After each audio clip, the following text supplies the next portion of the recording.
Yes, squad. Oh, yes, we are going to get into it. Get in here, get in here. Yes, hello, everyone. Yes, load in, load in. We're about to disrupt a duopoly. I'm going live both on Dr. Ware's Instagram and YouTube, as well as my own, Angelica Ross, my own YouTube and Instagram. We are exponentially reaching out to all the audiences because, listen, y'all, it's time to disrupt the duopoly, okay? And I think even sometimes before you can even do that, like, I wish you know what? I need to make like that's what I'm going to do. I'm going to do a really quick just graphic here, because I'm your tech girl here. So I want to give you, I think we need to define what is a duopoly, because we just been talking about it. Hey, happiness, fo from Los Angeles. How you doing? Hi, the real Misha Milan. What's up, Kimchi Swarm? Wait, what's that now? Kimmy Schwarm. Okay, now. Kimmy Schwaramos. Okay, I got that about right. What's up, everybody? Yes, joining here. Send the link to your friends. We're going to talk all about disrupting this duopoly, doing it for a good cause. We want to raise money for Dr. Butch Ware, and I'm going to give you a link where you can, this is a special link. Like, this ain't just any link. This is like the special link. This is like, it's kind of like a sneaky link, but it ain't sneaky. It's just a link. But I want to give you the link so that you can go and donate. Oops, not that. Copy the link, darling. Copy the link. There we go. And then go back over here. I'm going to have to turn on a light in a second because it's getting a little dark. It's stormy here where I'm at in Atlanta. So, and it's getting a little dark outside. So I just copied the link and posted it there. And I am going to pin this comment on Dr. Ware's thing. And then I'm going to come over here to mine. And let me see. How am I going to do this? Y'all, I'm running on 2 computers right now. I'm running on 2 computadoras. 2 computadoras. Yes, 2. Actually, I didn't know y'all. I don't know if y'all know, but I am pretty fluent in Spanish. Hola, mi gente. Mi nombre es Angelica Ross. Yo soy el director, el deputy de campaña. Is the campaign. Now, I might be doing some Spanglish in a second here. For Butch Ware's governor of California campaña, So I know it was a little English and Spanish in there, but stick with me. I know a lot of Spanish, you know what I'm saying? And the more I practice, the more it's going to work out for me. So I want to put this link in here in the chat over here for my folks too, but I think I'm locked out over here. Okay. So I'm going to get it for my folks over here too, but the link is zephy.com. I think / we got a tiny URL actually. Don't we got a tiny URL? It's the tiny URL. Was it tiny.url? Let me go get this information, child. Let me see. Okay, so the tiny URL is on this flyer. There it is. Okay. So the tiny URL is tinyurl.com / disrupt the duopoly. So I'm going to put that over here so my friends can see over here too in the Instagrams. tinyurl.com / disrupt the duopoly. And if you use this link, that way I'll be able to tally how much money, not duopoly, duopoly.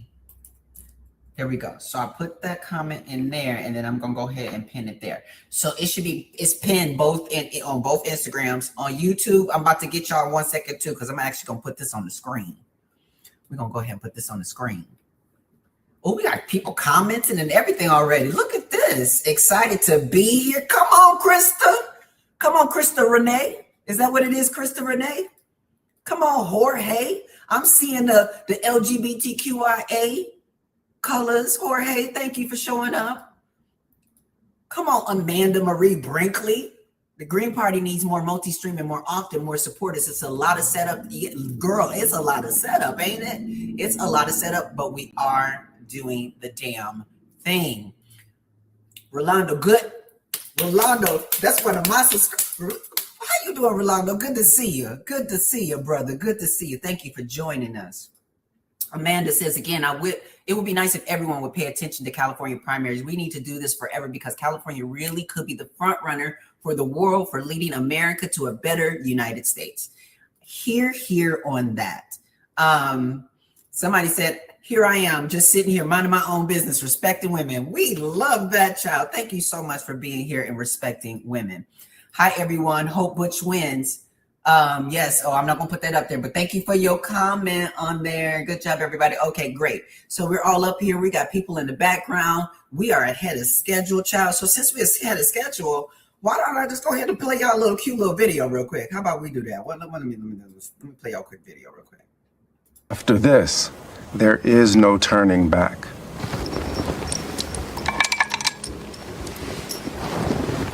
You take the blue pill, the story ends. You wake up in your bed and believe whatever you want to believe about the two-party system. You take the red pill, you stay in Trump land, and he'll show you how deep the fascist rabbit hole goes. But then there's this, the green pill. The choice the system doesn't want you to know exists. It is the way, Neo. The path not funded by corporations and AIPAC.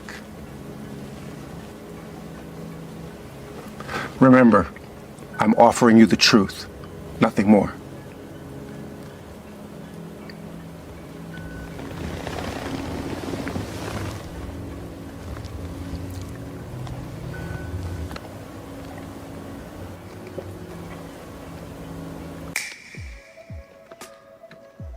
What is this place? This is the construct. It's our loading program.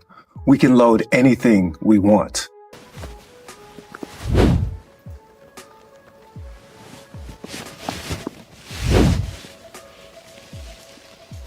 You see, Neo, the red feeds your fears. The blue fuels your fantasies, but the green unveils the facts. What facts? That together we can build a better future. What you know as politics, Democrats, Republicans, that is the world that has been pulled over your eyes, a simulation of choice designed to keep you from learning the truth. What truth? That you are a slave, Neo. Like everyone else, you were born into a system that treats housing as a commodity and healthcare as a luxury. Welcome to the desert of the Duopoly. Isn't this knowledge dangerous? Won't they come after us? Won't they say that we're wasting our votes? Oh yes, now that you are free, they will target you. But you're telling me that no matter what they say, a world with single-payer healthcare, with free education, without genocide or ICE is possible. Yes, Neo, that is the green way. And that's the path that we must traverse. Yes, but there is a difference between knowing the path and walking the path. Free your mind.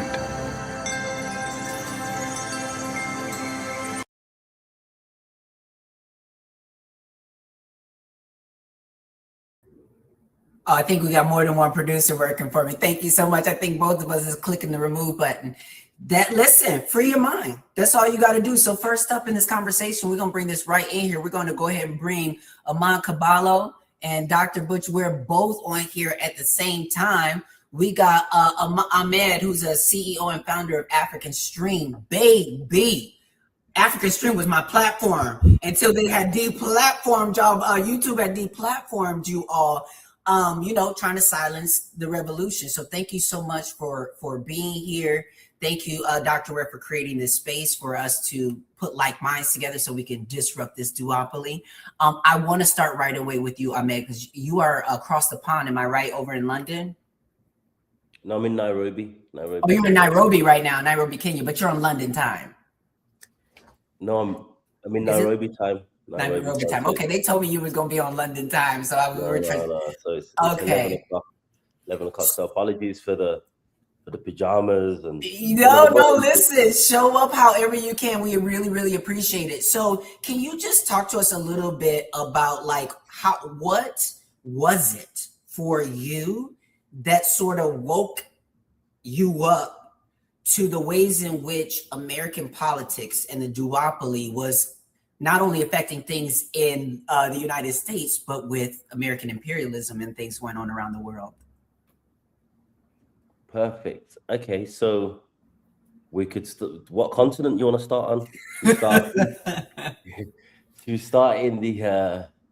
I'm from Sudan, so let me just start with Sudan. If that's okay. So in 2020, in the lead up to the Biden-Donald Trump election, I interviewed Mohammed Faisal, who was the information minister of the transitional government of Sudan and the spokesman of the transitional government of Sudan. And I asked him a very simple question. I said, you guys told us you wouldn't normalize relations with Israel. You told us that this is a decision to be taken by an elected government and you are just a transitional government. So what changed? And he gave me one of the most honest answers. The answer was so honest that his assistant came into the shop, tried to stop the interview, and then he kind of batted him away. Wow. As if to say, like, no, I'm going to say what I want to say. Wow. And he basically said that in the lead up to the 2020 election, Donald Trump administration was saying, these are the things that you need to do to have the state sponsor of terror designation lifted from Sudan. Yeah, one of them was compensate 9/11 victims. Another one, even though, you know, the 9/11 victims is the crazy one because the justification for that was Osama bin Laden was in Sudan before he went to Afghanistan, before any involvement. But also before he went to Afghanistan, he was also a close ally of the United States. So Sudan had to compensate 9/11 victims for having good relations with Osama bin Laden. Then certain US officials should also have to compensate 9/11 victims. But anyway, that's a conversation for another day. So they said you have to compensate 9/11 victims. You have to reform laws regarding around dress code, and you have to liberalize your economy. They were the three main conditions. And then the elections, I think in the US presidential elections happened in November. Around September, they said, no, you need to normalize relations with Israel. And the transitional government at the time pushed back and said, you know, this isn't our decision to make. This is to be made by an elected government. Also, us being put on a state sponsor of terror had nothing to do with Israel. So why us being lifted off the state sponsor of terror does it have something to do with Israel? So anyway, they spoke to economic advisors, and economic advisors were like, the Sudanese economy is free falling at the moment. You could wait to the next election with Joe Biden and hope that Joe Biden gets in, but Joe Biden might come in and push through the same policy. Right. So reluctantly, they signed onto the Abraham Accords in 2020, and actually signing on to the Abraham Accords really delegitimized the transitional government, which only strengthened the armed groups, which was the army and the rapid support forces. And here we are, many years later, with both of those groups killing each other, and we've had, you know, one of the worst proxy wars that Africa's ever seen. We've got the world's worst humanitarian crisis, 14 million people displaced. So yeah, that's the duopoly in a nutshell. Trump is pushing for this to get elected. Biden will probably continue the same policy. So you might as well do something that's not within your national interest, that was not part of any previous agreements. And yeah, that's Africa. But I can give you an example in every region. We can go to, of course, We can go to Asia. We can go to Asia. People And are telling. weren't you removed, like with doing all this, you were removed from Instagram as well, weren't you? Yes, we removed Because from- I just remember watching, I was following the African stream, like there was like everything. I was reposting everything, and then there was a moment where it was like poof, gone. Yeah. So yeah, great example. So, you know, in the lead up to the last election, 2020, was it 2024 elections? They were telling us, you know, Trump is the worst thing ever, and we got to stop him. We got to stop him, and the only way to stop him is to vote for a party of genocide. Yeah, that was the argument. Now, it was difficult for me to believe that argument. Number one, because they were the party who were in charge when the genocide started, and not only did nothing to stop it, but supported, aided, and made cover for the genocidal regime in Tel Aviv. Secondly, it was the Democrats that went after us. Yeah. So it was interesting. So the first, before we were attacked and deplatformed, we had the Democrat adjacent media attack us. Mm-hmm. We had MSNBC, no, sorry, NBC. They wrote an article and they say these 6 media entities are spreading disinformation to 40 million African Americans. Yes, yeah. Yeah. And we were put alongside the Breakfast Club, Reza Islam from the Nation of Islam. Meanwhile, we know Kamala love the Black Breakfast Club. Like that's where they love. They swear black media is led by the Breakfast Club, but now they the problem with African Stream. Okay. Yeah. Who else was there? I think it's called the Shade Room. Yeah. Oh yeah, they needed to be on that Shade list. Room.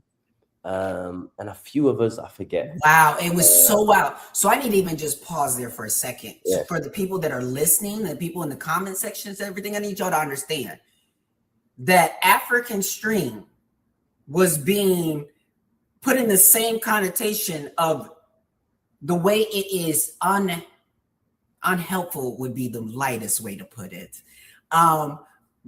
Disinformation, very toxic.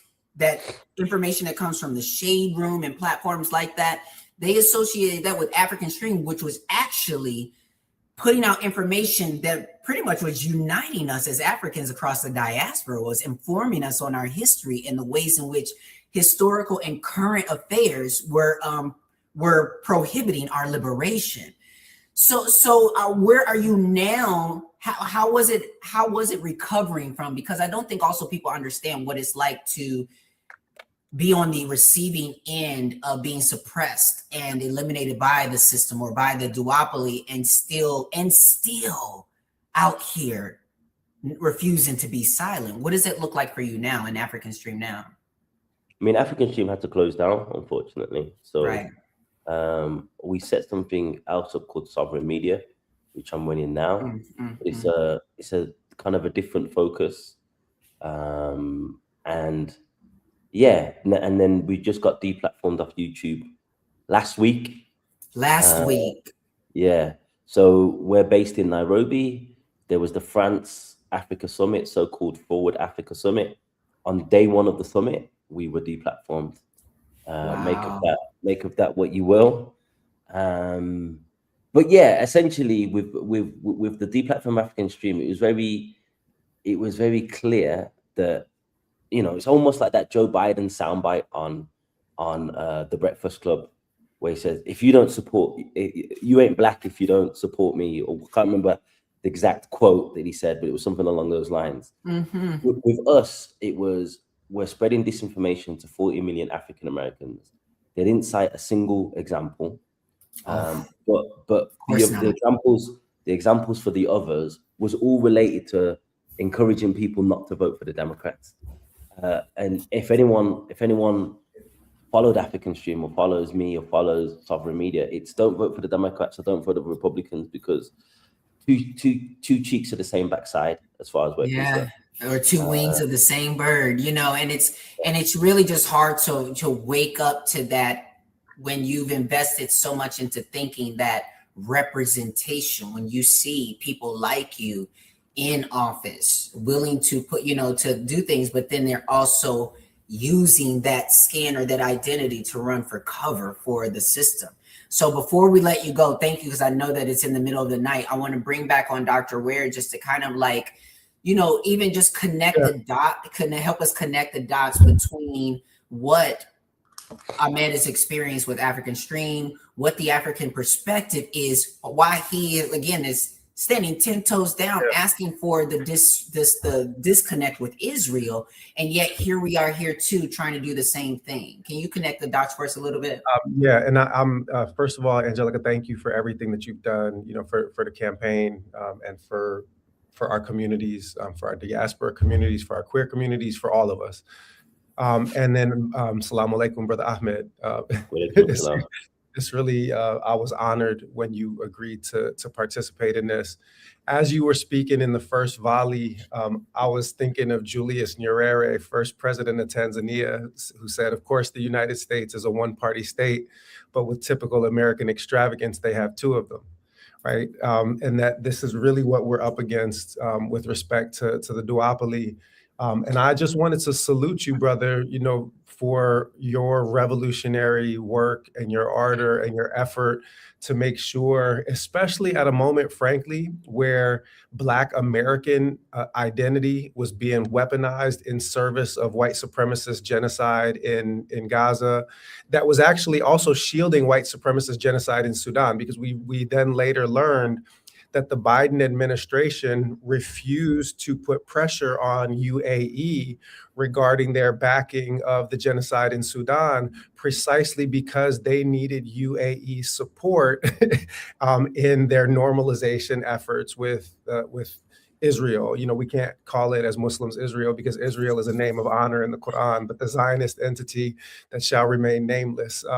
So it really is deeply connected. And I just wanted to salute you, especially in that moment where Kamala Harris was being utilized to weaponize Blackness in service of white supremacy. And a lot of African Americans, unfortunately, were falling for a lot of nativist nonsense, so-called ADOS and so-called FBA, that you took up the mantle and with your comrades, enlightened and educated a whole new generation on what revolutionary Pan-Africanism really is, the commitment to anti-capitalism, the commitment to anti-imperialism, the commitment to struggle against white supremacy. So I guess the one thing that I just wanted to kind of ask you, in this moment, and it's a selfish question, how do you see the efforts that we are undertaking to try to break that duopoly here in the state of California as part of a broader, historical struggle for Pan-Africanist solidarity and liberation? That's my question. Sure. I mean, the thing we have to clarify is when we talk about imperialism, some people mistake that for thinking we're anti-American. It couldn't be further from the truth. We love our African brothers and sisters in the US, and we love American people. We love the music, the movies. We think the US is full of great people. It's just being captured by a corrupt, fascistic, imperialist force. And every 4-8 years, it switches its tactic and its strategy, but the force remains the same. And so to take that boot off our neck, we need to change the system. How do we change the system? Can I change the system from here in Nairobi? Of course we can't. I mean, can my brothers and sisters change the system from Sudan? Of course we can't. We need progressives and real progressives, not people that run on the Democratic ticket, not the AOCs that votes for the Iron Domes, not the Mandanis that criticize Cuba and Venezuela, and all of a sudden criticize Hamas more than they criticize the settler colony. We need real revolutionaries to somehow gather the people in a people-led movement, organize, and manage to redirect all of that energy back to the people. Back to the people. And that's why we'll always support progressive movements wherever they be, whether they be in the UK, whether they be in the US, whether they be in Germany, because that, you know, we have no enemies in this world in terms of people. The only enemy that we have is the systems of oppression that too often unify under the banner of NATO, or unify under the UN Security Council, or unify under Southern Command or AFRICOM, or whatever formation, to, you know, oppress, extract, and subjugate people of the global south. And so you're trying to make an effort, and we salute you for that. You know, to do it, to try and make an effort when all odds are against you, my brother, I salute you. I honestly do. I don't know, I'd have the energy. So when I see someone who's as energetic as you, and optimistic, when I say optimistic, I don't mean optimistic in the people. We are optimistic in the people, but we've seen what's happened. We see what's happened in the UK. In the UK, we've got currently the mainstream media, political parties trying to convince us that the Jewish leader of the Green Party is an anti-Semite. Yeah. and you're no disrespect to Zach Polanski, you're 10 times more radical than him. Yeah. So on his most radical day. Yeah, absolutely. Yeah. So with you, it's like, it's not just the smears. They try to keep you off the ballot. They try to disqualify you completely. And so, yeah, we have to make a fuss about this. We have to do what we can. And you might be the sacrificial lamb for the next person to come after you, who will be able to get on the ballot, who people, you know, who will be able to somehow get through the cracks and able to compete on the level playing field, because we've seen the obstacles that they've tried to throw in your way, and more power to you that you've not let that deter you. Well, thank you so much, Amir, for joining us, for being a part of this movement, and understanding it's a global one, and that, you know, the successes that happen over there can be our successes too. And the same here, the successes that we have breaking things up can actually have an effect around the world. So thank you so much. Thank you for joining us. We're going to bring on our next person as well. We'll see you in Nairobi, brother Ahmed. I'm gonna have to come through.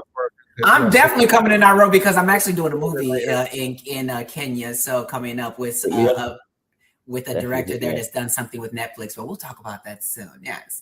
Thank you for joining us. Dr. Word, someone said, someone in the comments had a question. They said, can you speak on the overuse of the term working class by non-working class representatives and organizers?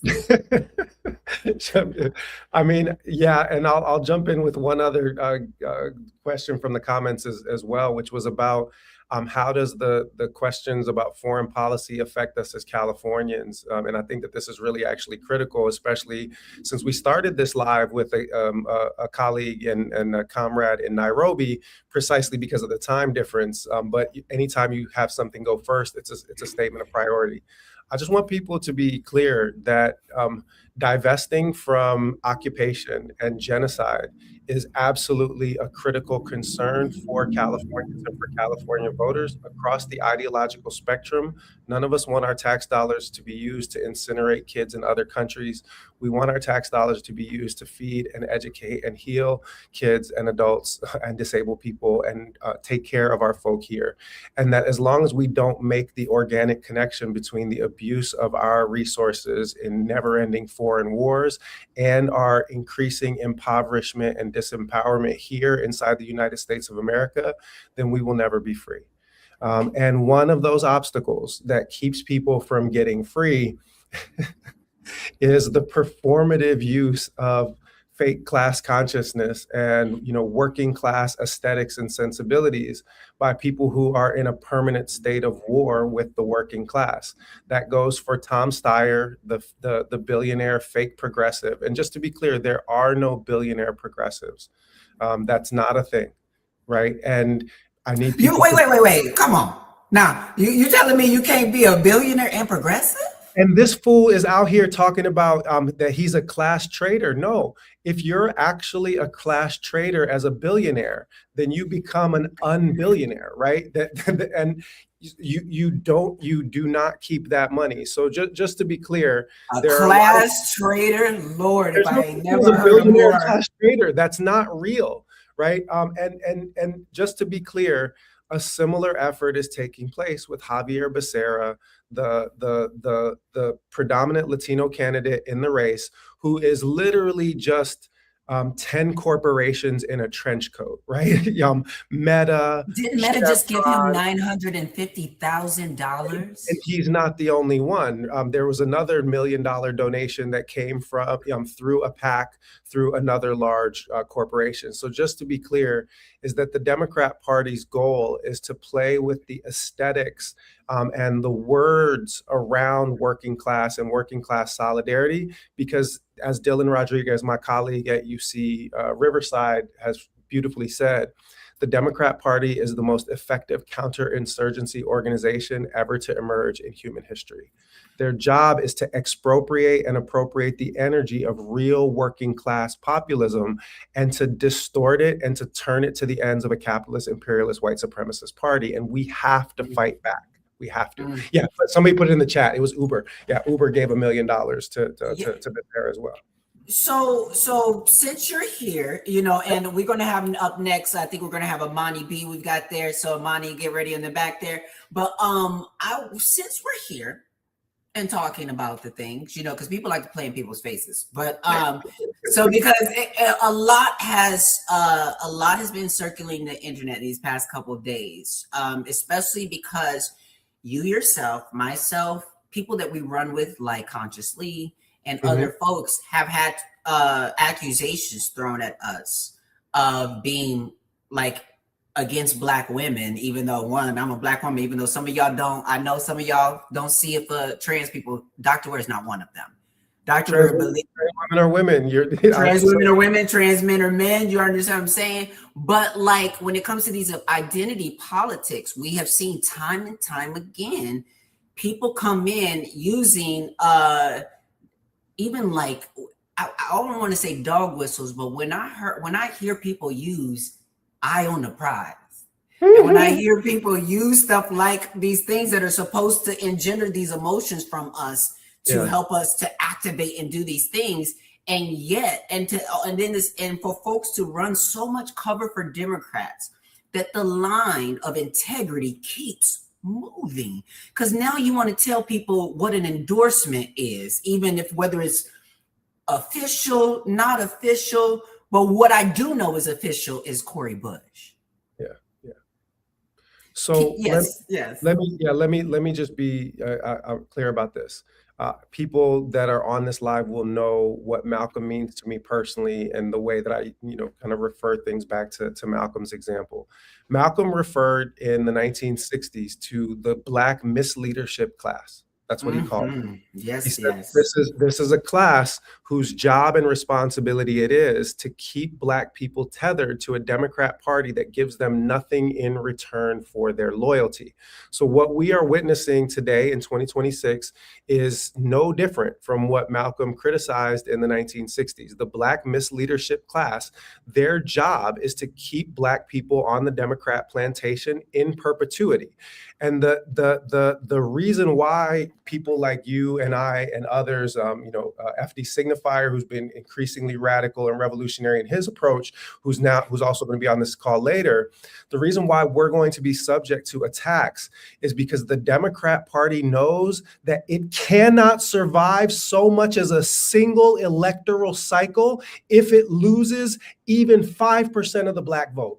They can't win an election for dog catcher without getting 80% of the Black vote. And what do we get in return for it? So understand that they will be at war with us because we are an existential threat. Because anytime a Black person repeats what Malcolm said, or Huey P. Newton said, or Assata Shakur, or James Baldwin, or Toni Morrison, any of our radical or revolutionary Black ancestors that everybody claims to respect, all knew that the Dems are ops.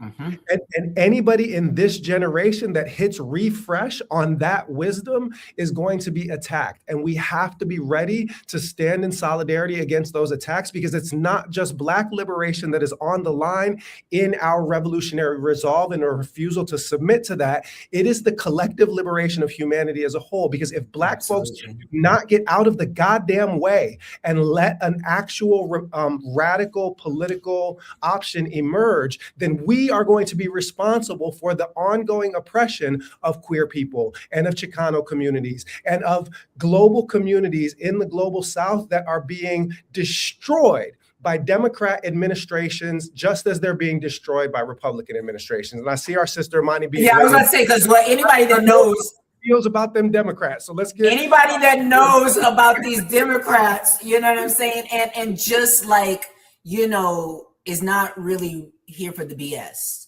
for, the throwing around of things, is our sister Imani B. Like, and what I love, Imani, thank you, number one, for just showing up anytime we call, anytime.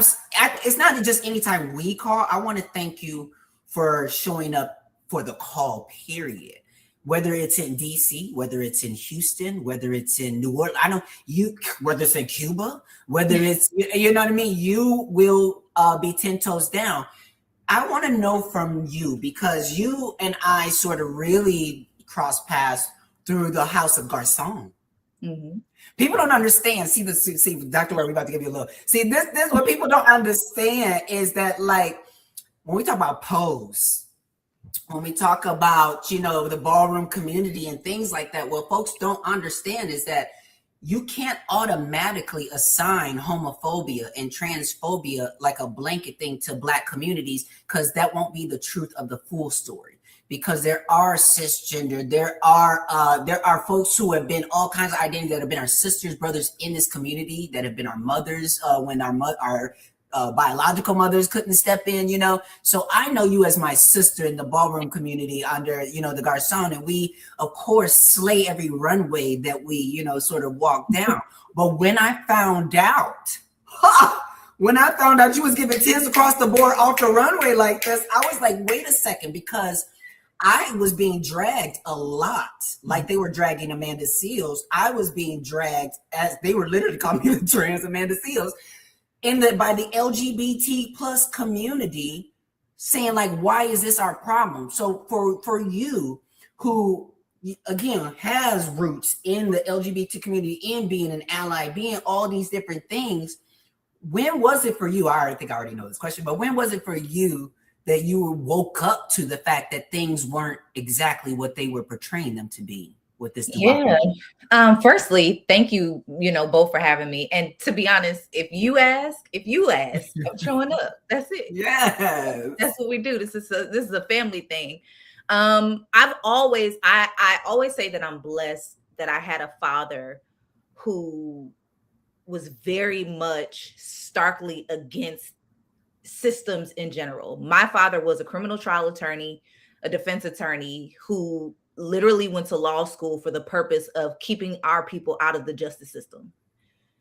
Every time he did a case, whether it was, just a hearing or whatever, he treated it with the utmost attention and having the attention to detail to really ensure that people got substantial representation, because he would often call them like public pretenders, public defenders, public pretenders. He was like, these people. Oh, your daddy was one. I see. And I'm just saying, y'all got a podcast, right? Together? Oh, yes. What's the name of the podcast? 1219 Podcast. 1219 Podcast. We on YouTube. Yeah. And he would often talk about how it is that, he would just see these kids. They would have these lawyers that couldn't even remember their names. And so I came from a household with somebody who I was like, was a superhero. Whenever my dad put on his suit and tie and his hard bottom shoes, he was going to wreck shop. Okay. He was going in there to let people know, y'all ain't finna do this to our folks. So when he got home, those things were instilled at home, especially like my father was born in 1953 with a name like Muhammad, being a dark Black man in the 1960s growing up. So that's already, and he's a short guy, so that's already a lot that you have on your shoulders that you have to uphold with two parents that were from a segregated South. And so I was always raised to understand that, number one, the only thing that we subscribe to as Muslims is our Islam and our deen, and following that path, and whatever is outside of that is outside of us. So attaching ourselves to these parties and having this blind faith in these systems and institutions, especially when it comes to the idea that all of this stuff is founded on racism and white supremacy. So why would we attach ourselves as Black folks, as Black American folks, to these systems that have literally been formed to subjugate us, whether that be the Republican or the Democratic Party. And so for me, that is what I was always taught. I was always taught that, yes, participate in the system, participate in this particular tool, but it is a tool, and that is not the only tool. Your job in your physical body, if you have the ability, is that something that we believe Islamically, is that the person that has the highest level of faith is the person that sees an injustice and changes it with their physical hands. And so that is what it is that I was always told. So I never thought as voting of just like, oh, okay, I voted and that's it. That's not the work to me. That doesn't help with the community. So when we're talking about me being a cishet woman in something like ballroom with the LGBTQ plus community, it's because something like Pride was a resistance. Yes. Pride didn't start as a parade. Speak about it.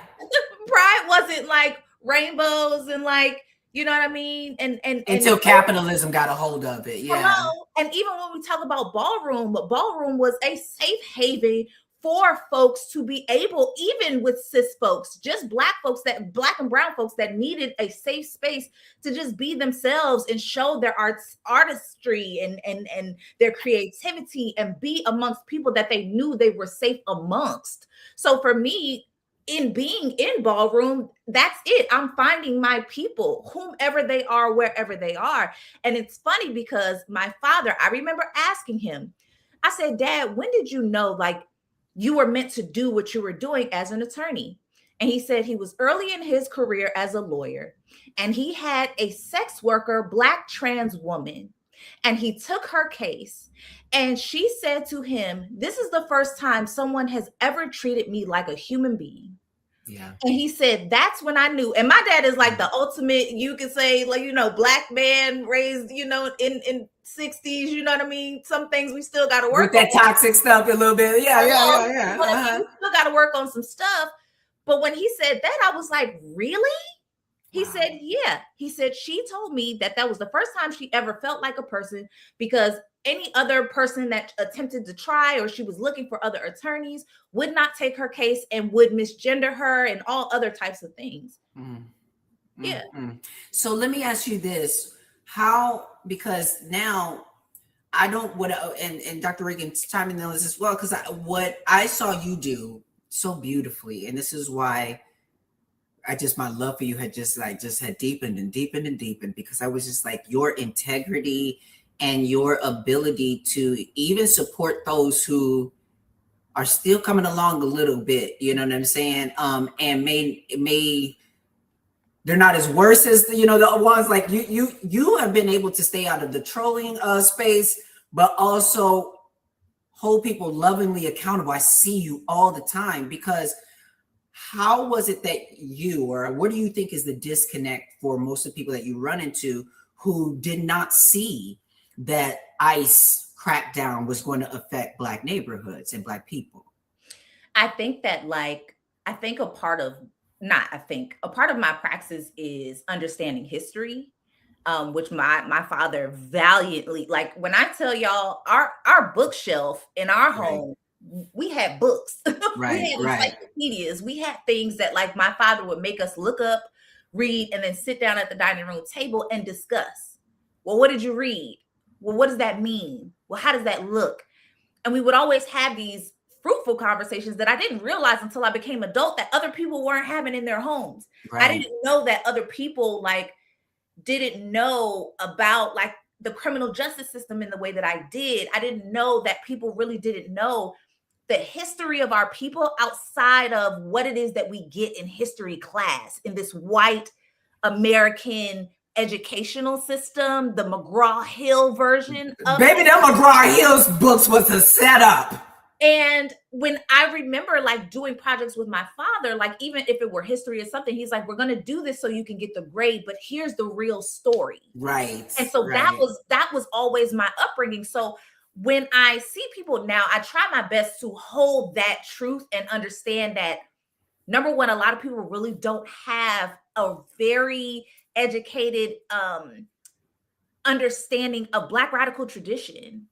They know Malcolm X by any means necessary, and they look at him as the antithesis to Martin Luther King Jr. Yes. But they really don't know who he was and how his politics developed. They don't know what it was for him to travel to Senegal and actually proclaim his name change and going to Hajj and what that did to shapeshift his politics. People talk about Du Bois, and Du Bois just had a if y'all haven't seen the documentary that they have, I think it's okay. I think it's important to read more about Du Bois. There's a lot of celebrity things going on with that documentary. So I was like, but it is if people don't know who he was, because it wasn't really until his like latter life where that radicalism really showed up. Right. Because he traveled the world and he was like, oh, we are connected in this thing. And so I think for me, it's really going backwards and understanding like Black folks have always been at the core of globalization and international politics. We have always been at the center of really identifying how it is that we are interlinked as people. And so for me, when I see people saying that certain things have nothing, I got on a Cuba shirt now. Yes, like Cuba live. When I see that and I'm thinking to myself, but do you know that there were multiple members of the Black Panther Party that sought refuge in Cuba? Right. Like, do you know that they held those people down? Yes, yes. You know what I mean? Like, do you know that there are so many places around the world that literally have patterned the subjugation of people in those places? Apartheid South Africa, Nazi Germany is patterned after what it is that's been done to Black folks in the United States of America. So that's where, for me, is trying to draw the link for people to understand we are intimately connected to these things. This is not outside of us. This is us. Mm. So where does this fight, Dr. Ware? Because you know there's a lot of back and forth. There's a lot of stuff because again, especially as we as Black people, we are not a monolith, right? And we don't all think the same, and we don't all. But a lot of folks are trying to. I think that's might be at the crux of this a little bit, is that this might feel a little bit more free of a process if folks weren't pushing so much for us to assimilate, to get along under things instead of being able to question as we go along. I saw so much dissent happening. How do we deal with the spectrum of ignorance when it comes to political education and history? It's a beautiful question because it actually took me back to the first thing that I wrote in my notes when Sister Imani Bashir started talking. So the first one was actually from Malcolm. Malcolm said, "Do not be in a hurry to condemn. There was a day that you didn't know that which you know today." Right? Huey P. Newton in Revolutionary Suicide, and that one was a quote from Malcolm. This will be a paraphrase from Huey P. He said that even when somebody comes with a bourgeois perspective, do not talk to them in a condescending manner. Rather, explain things to them in a straightforward way. He said, I have to discourage the comrades because I too have been guilty of falling into that pattern. So the first thing to understand is that our people have been the most heavily miseducated, to go back to Carter G. Woodson, the most deeply conditioned and propagandized population, precisely because our exodus, our marronage, our fleeing from the system and developing our own autonomous alternatives to the system are the thing that itself most directly threaten the system. And this is not speculative, this is historical, right? Mm-hmm. Which brings me to the second piece from Malcolm, which is, of all of our fields of study, history is best qualified to reward our research. We had formerly enslaved Africans liberating themselves and establishing quilombos in Brazil that were twice the size of the capital of Brazil, right? That they know. We have Haitian rebels that were able to defeat not just the French, but actually also the Spanish and the British, the three largest empires on the face of the earth at that time, in sequence. Right. So they know that we are capable when we draw on our own internal organizational and epistemological and historical resources. They know that we can topple their systems because they've seen us do it. Right. So we have to understand that conditioning and propaganda is because they perceive the nature of the threat that exists in Black radical politics. So that's the first part. And then from there, it becomes pretty clear and straightforward. The job is to, help people perceive radical possibilities outside of the Democrat echo chamber, the capitalist echo chamber, all of those prisons for our consciousness that are constructed for us. And history does play a role. I told you what Malcolm said. Here's one from me. The only reason why a colonizer ever removes your past from you is so that when they tell you who you are, you have no choice but to believe them. Right. So Imani, had the benefit of being raised in a household. I had to seek that knowledge out myself.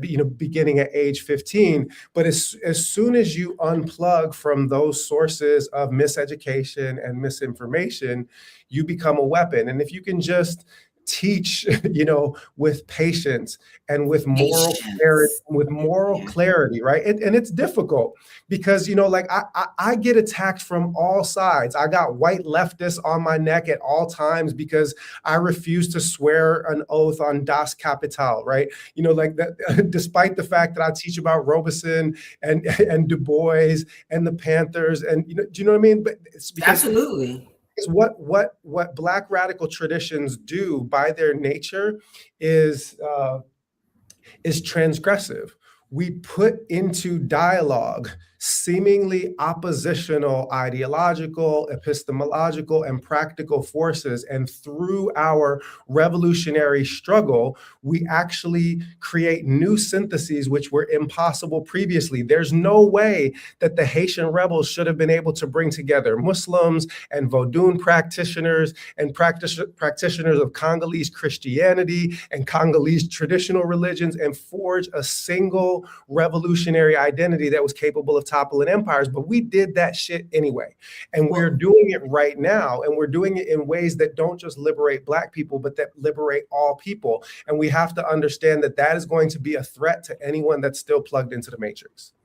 So let me, because we do need to be able to, I don't understand why there seems to be such a difference when things happen to one community versus another.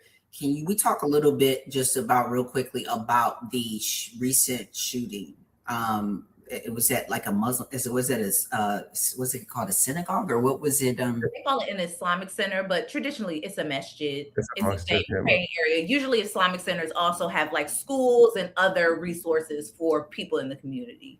Yes, and so at this time in this space, what is the political response or lack thereof saying about this time when incidents like this are happening? There's no political response. It's all folly. It's all lies. To see all of those politicians like, oh, we condemn Islamophobia in all forms. Do you? Do the people of Palestine know that? Do the people in Sudan know that? Do the people in the Democratic Republic of Congo know that? You condemn violence in these forms. There are people losing their lives on a daily. What do you mean? And so for me, it's just that posterized thing, that copy and paste messaging, but there's no actual legislation. You ain't never gonna get these white folks to give up their guns. Well, okay, so with that, we're talking about that. So let's talk about, okay, Dr. Ware, like, okay, what you gonna do there? So if we slide you up in there in that office, what could you do to address situations like this? Is it addressing gun violence? How do you address when our society is having these issues?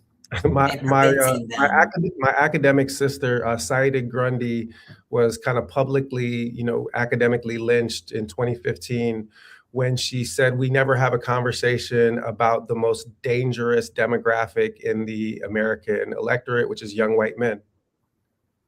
So the reality is that we are never going to be safe until we have a conversation about white supremacy and the way that white supremacy functions in public, and about how we know when these mass shooting incidents take place, we know what the description of the shooter is going to be.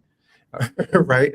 Not 9 times out of 10, it's going to be a certain demographic. It's going to be a demographic that is desperately trying to be. Because when it's one of us, we're like, damn, like as adjacent as possible to one of those demographics. So I'll read to you what I tweeted. In the aftermath of the heinous white supremacist massacre of Muslims in San Diego, there will be in our public discourse the weakest of efforts to reckon with so-called Islamophobia. It will not name the enemy, which is not Islamophobia, but it's anti-Muslim bigotry. That's all it is. And that anti-Muslim bigotry will also not be taught, because its history reaches back to the Crusades and before the Crusades. Anti-Muslim bigotry in European societies actually predates white supremacy. It's older even than white supremacy is. And the politics of white supremacy and anti-Muslim bigotry are also not going to be publicly interrogated by Democrats or Republicans, because they are the principal offenders. They're the principal political agents that are responsible for reproducing white supremacy and anti-Muslim bigotry. So let me make those politics plain. If you vote for Democrats or Republicans, two parties that have conducted ruthless genocides against Muslims in Iraq, Afghanistan, Yemen, Palestine, Somalia, Sudan, then you are complicit in the dehumanization that led us to San Diego. But people don't want to hear that. People don't want to understand that. What is complicit? What is... Because see, here's the thing: when you say complicit, you don't have to. You got to break that down for people, because that you do not have to pull. You do not have to pull the trigger to be an accessory to murder, right? Sister Angelica, you know that when people participate in certain kind of bigoted discourse towards the trans community, that blood is on their hands when a Black queer trans woman sex worker is beaten in a rage. Like Dave Chappelle can't act surprised with the way that his jokes have landed in policy. So the critical issue to understand is that what's happening is that if you continue to vote for those two parties, what you are saying is that genocide against Muslims is not a red line for you. Those two parties are allowed to genocide Muslims, and you're going to say, yeah, but I'm going to still vote for Democrats because they're going to protect women's reproductive rights. Now, they're not going to protect women's reproductive rights, right? We know that, and they're not going to do those things. They're going to say, well, we're going to vote for Democrats because. Oh no, you're freezing up a little bit. Hopefully, we get that internet fixed up a little bit. Hopefully, somebody plug you in directly. Get them to plug you in directly. Go ahead. Yeah. Except that we know that the Democrats are not going to protect immigrant communities, because the Democrats have been the co-architects of the racist immigration policies, the co-architects of ICE. They funded ICE. They instituted the policy of kids in cages, and Trump is still chasing Obama's deportation records. So people will lie to themselves and tell themselves that it's just a single issue. The issue of genocide, but at the root of it is that you do not consider Muslims to be human beings the way that you consider yourself to be a human being, because if you did, it would not be okay that they killed 500,000 or 1 million Muslims in Iraq over a fake, phony war. It would not be okay that they killed at least 250,000 Palestinians with your tax dollars. That those so things. What do you say to people that say about the numbers? What do you say to people? Of course, I know but what do you say to people when they say, I have to vote for them because an independent candidate can't win? Right. So what they're doing is that they are reversing cause and effect. They're saying that they don't vote for a non-duopoly candidate because a non-duopoly candidate can't win. But non-duopoly candidates don't win because you tell yourself that they can't, right? It's the definition of a self-fulfilling prophecy. And we know this to be completely fallacious because Greens have won 57% of the elections for which we've stood a candidate for office in the last 3 years. That number is 78% inside the state of California. Our policies, our platforms win all the time. And it's just propaganda, frankly. And the system perceives the nature of this independent threat because that's the reason why they moved to knock me off the ballot. That's the reason why they spent $20 million suing to move Greens off the ballot in 9 states in 2024, is because they understand that while there are other third-party electoral challenges, there's only one that has national ballot access. There's only one that's won hundreds of elections. There's only one that is actually positioned to threaten them electorally. So that's the reason why we are always going to get the business end of the duopolies, repression and voter suppression techniques. So and I want to be quiet and let Sister Imani get back.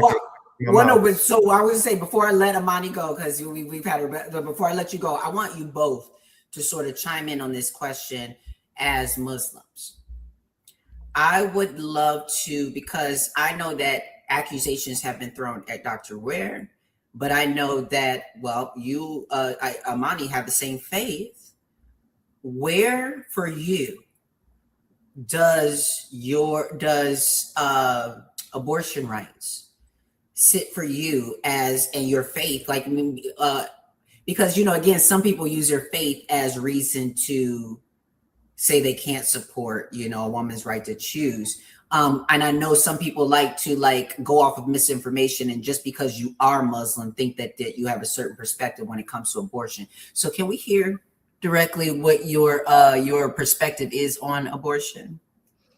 Yeah, for me, personally, as a person, yeah, absolutely. As a Muslim, yeah, absolutely. Islam allows and has permissibility if people follow that, right? If people feel that they need to hang on to that as okay, because I'm a Muslim, I have to follow this to the letter, then yeah, to the letter, there is permissibility, especially when it comes to certain circumstances, especially when it comes to, certain, stages of pregnancy, etc. I think people often don't read things about Islam, and a lot of times contextually, especially when we talk about faith-based systems that are dated, people forget that there are things that are context, right? So Islamically, we have the Quran, but we also have hadith and we also have sunnah, right? So we have things that specifically we follow after the prophet, the sunnah, right? And then there are things that are hadith, things that substantiate what it is that we've seen in the Quran and are given a little bit more context for. People don't read all of those things to have a clear and concise ideology of what it is that Muslims believe. And then also there are different sects of Islam. So there are people who are Sunni, there are people that are Shia, there are people that, you know what I mean? And so it's not just this linear thing. I would say myself personally, and what it is that I understand about my deen, that abortion is absolutely okay. And also there is nothing in our book, in our text, that says that we have the right to dictate how it is that other people govern or identify themselves. I saw a post the other day where some right winger was like, yeah, just wait until you get a dog and then have a Muslim neighbor. I'm not going next door to you because you have a dog in your house to tell you you can't have a dog. If you eat bacon in your home, okay, you're not governed by my faith. And so therefore you're not beholden to my beliefs either. Right. So that's not how Christianity works in this country. And that's not how, because I swear, because I don't even understand how the conversation of religion enters this when at the same time America says, we're supposed to have a separation of church and state. And yet at the same time, it is made very clear that if you're not a Christian in this country and running for office, you're going to have a hard time, Ian Omar. They ain't even following Rashid Tlaib. Y'all gonna have a hard time, yeah. Congress shall make no law establishing an official religion, nor favoring any religion in any of its in any. So if you made the governor of California, you would make everybody follow. It's unconstitutional to require other human beings to live by the code that you have chosen to live your life by religiously. And it's not, by the way, just unconstitutional from the standpoint of a secular United States Constitution. It's actually also anti-Quranic. The Quran's 202nd chapter, 255th verse says that ikraha fi din, there is no compulsion in religion.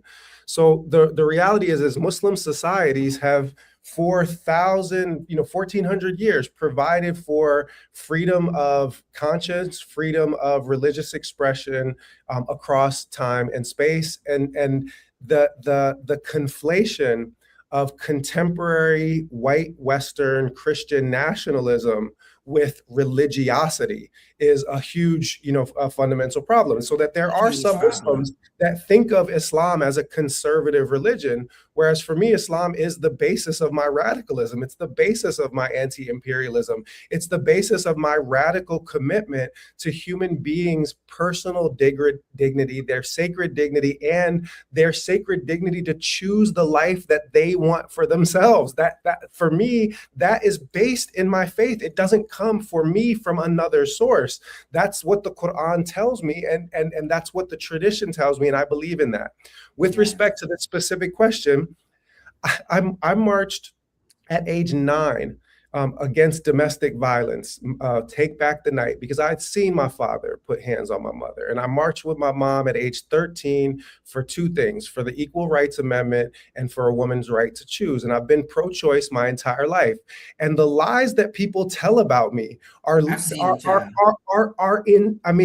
they're wild. I don't want to say insane because that's ableist. They're wild. The things that people say about me, because what apparently they've done is that they've taken me having a conversation about what Imani just mentioned, which is that in traditional Islamic thinking, literally going back to before the medieval period, abortion was considered permissible under a wide range of circumstances. Islam had by far the greatest latitude with the way that it understood abortion, and still does, for people that conceive of themselves as conservative in all of the ways. In every single legal school, it is still permissible to abort a child in order to save the health of a mother, right up to the moment of birth itself. That's unanimously accepted across all Muslim legal schools. There was never even a discussion about the permissibility of abortion before essentially 16 weeks, 100 days, because in Islamic conceptions, a soul isn't even breathed into the child until that point takes place. And that sentence that I just said, people then turn that into Butch Ware advocates for a 16-week abortion ban. Which again, I never said. I'm trying to educate people that within Islam, this is not the controversial gotcha topic that it has come to become in Christian nationalist and evangelical circles. And the reason is that Islam is not, in point of fact, this draconian medieval system that think that it is. And lastly, I'll just say with respect to because for me, trans rights issues and abortion rights issues are actually deeply connected, because they're about bodily autonomy. They're about bodily autonomy, right? They're about your sovereignty inside your body to make choices about what to do with your body medically, and that those choices belong to you, and that the only people that should be informing those decisions or shaping them are medical professionals, because you have that sovereign right to decide what happens with your body. I don't take that understanding from secular traditional sources. I actually take that understanding from my understanding of my faith. So people have a lot of misconceptions about Muslims, and it's related to that anti-Muslim bigotry. Lastly, I'll just say, out of practicing religious communities, and this is true across the board, Muslims, when polled, always have the most progressive views on LGBTQ plus questions and abortion rights. That's compared to practicing Jews, practicing Catholics, practicing Protestants, and so forth. And the reason is that it has never been inside of Muslim discourse itself the thing that it has become politicized to be within right-wing circles recently. Yeah. Well, I want to bring on your homie that you know had your kind of cut your teeth a little bit, I would say, in this political arena with. I want to bring on the Dr. Jill Stein. Thank you for joining us, Jill. Listen, Jill, your name just comes up all the time. When I tell you, people are so obsessed with Jill Stein. Like when I tell you, America is so obsessed with Jill Stein. Anytime anything goes wrong in policies, Jill Stein comes up for some reason, and you're not in office. And it's so funny that the expectations they have of you while not running for office, while not in for office, that they don't have for people who are obviously having their eyes on a second run and a second term. How do you deal with all of this energy that comes at you that you don't even, I mean, it just seems like a Tuesday come up and your name just comes up. Okay, and then I'm sorry to interrupt, but I also Roger Waters just called me and he told us that he's waiting in the waiting room. So after Jill hears this, I want us to bring Roger up too. Roger and Jill. You know what? Tell someone to send him. He might have the wrong. He might not have the updated. Okay. I'll make sure he has it. Go ahead, Jill. Link. Yes. Yeah. Thank you so much, Angelica. Thank you, Bush. We have magical powers. I mean, there's just no doubt about it. And every time I hear that criticism, I take it as a compliment. It is a badge of honor to have so much power, in the same way that all these forces are coming out of the woodwork to silence Butch. It's because he has that magical power. You have that magical power, Angelica. We together have that magical power. And it's so important for us to push back against this psyop. It is a big psyop that we don't have the power. It's a big psyop that Butch can't win this election, or that we are marginal, or that we don't have influence in this election or elections in general. And in the last election, where Butch and I, I had the honor of running with Butch. We really began to threaten that myth in a very big way, which is why they hired an army of lawyers to throw us off the ballot. It's why they had a so-called war room to conduct disinformation campaigns and spew lies. They spent in their little war room to fight us more than we spent in our entire campaign. They had more staffers than we had in our entire nationwide campaign. They also but can you talk about the effect of that? Because I think that, because Dr. Ware, I think, is going through the same thing. And of course, me being in the deputy campaign management position, seeing that we do not have the endless amounts of money and things like that. So like, how can you talk about what was it like for you to be up against such a moneyed machine, money wise? How were you able to fight back? I think it's really important to take the long view. And as Malcolm said, we are not outnumbered. We are out-organized. It's not a simple proposition to organize in the face of that money. And remember this, every time they tell us that we Greens are weak, remember that we are stronger and more long-lasting and enduring than any other non-corporate political party. The socialists have basically been wiped off the face of the national map. They were very strong in the early 1900s. They held positions even in Congress and Senate and a governorship.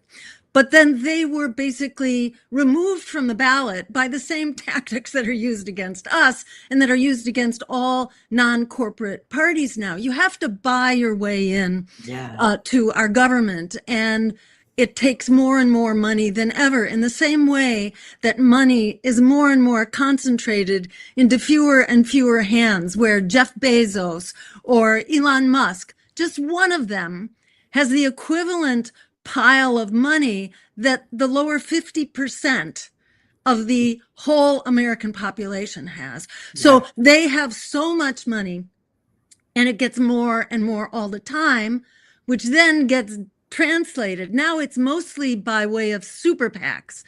And so when campaigns claim that they're not taking corporate PACs, they're not telling you 90% of the story, because the real offender now is not corporate PACs, it's actually super PACs. And as Greens, we don't have and do not work with, even informally. You cannot, it's illegal to formally work with super PACs, but they do it all the time in these, through these special kind of covert messaging. They have what's called the red box. They all have the red box on their websites, which tells exactly the super PACs what they want them to do. So they have all kinds of ways of collaborating with super PACs. We don't do that. And guess what? It's not the Republicans who are leading now in so-called dark money, which that's like one more step removed. Dark money is like so-called charitable organizations that they're hiding more and more the way where the money's coming from, because they see that people are learning to follow the money. So now they're learning to hide it a little bit better. Exactly. So it goes from the dark money organizations to the super PACs. Super PACs have to say who it's coming from, but if you have started in a dark money charitable organization, then it goes to the super PAC and it never gets disclosed. So, I mean, you don't need to know the details here. You don't have to get into the weeds. The main thing is that the billionaires are every bit as much in control, in fact, more in control than ever. And the Democrats will put on a big dog and pony show that they've got their Mamdani, or they have their other, you know, that they didn't even want in the first place. Yes. Yeah. And the fact is, the Democrats are actually in charge of the biggest flows of money. So this is just pretense. And in the same way they set Bernie Sanders up to basically sheepdog everybody back into the Democratic Party, they are still doing that. So it's really important to reject the propaganda of powerlessness, to reject all the splitter and the spoiler arguments.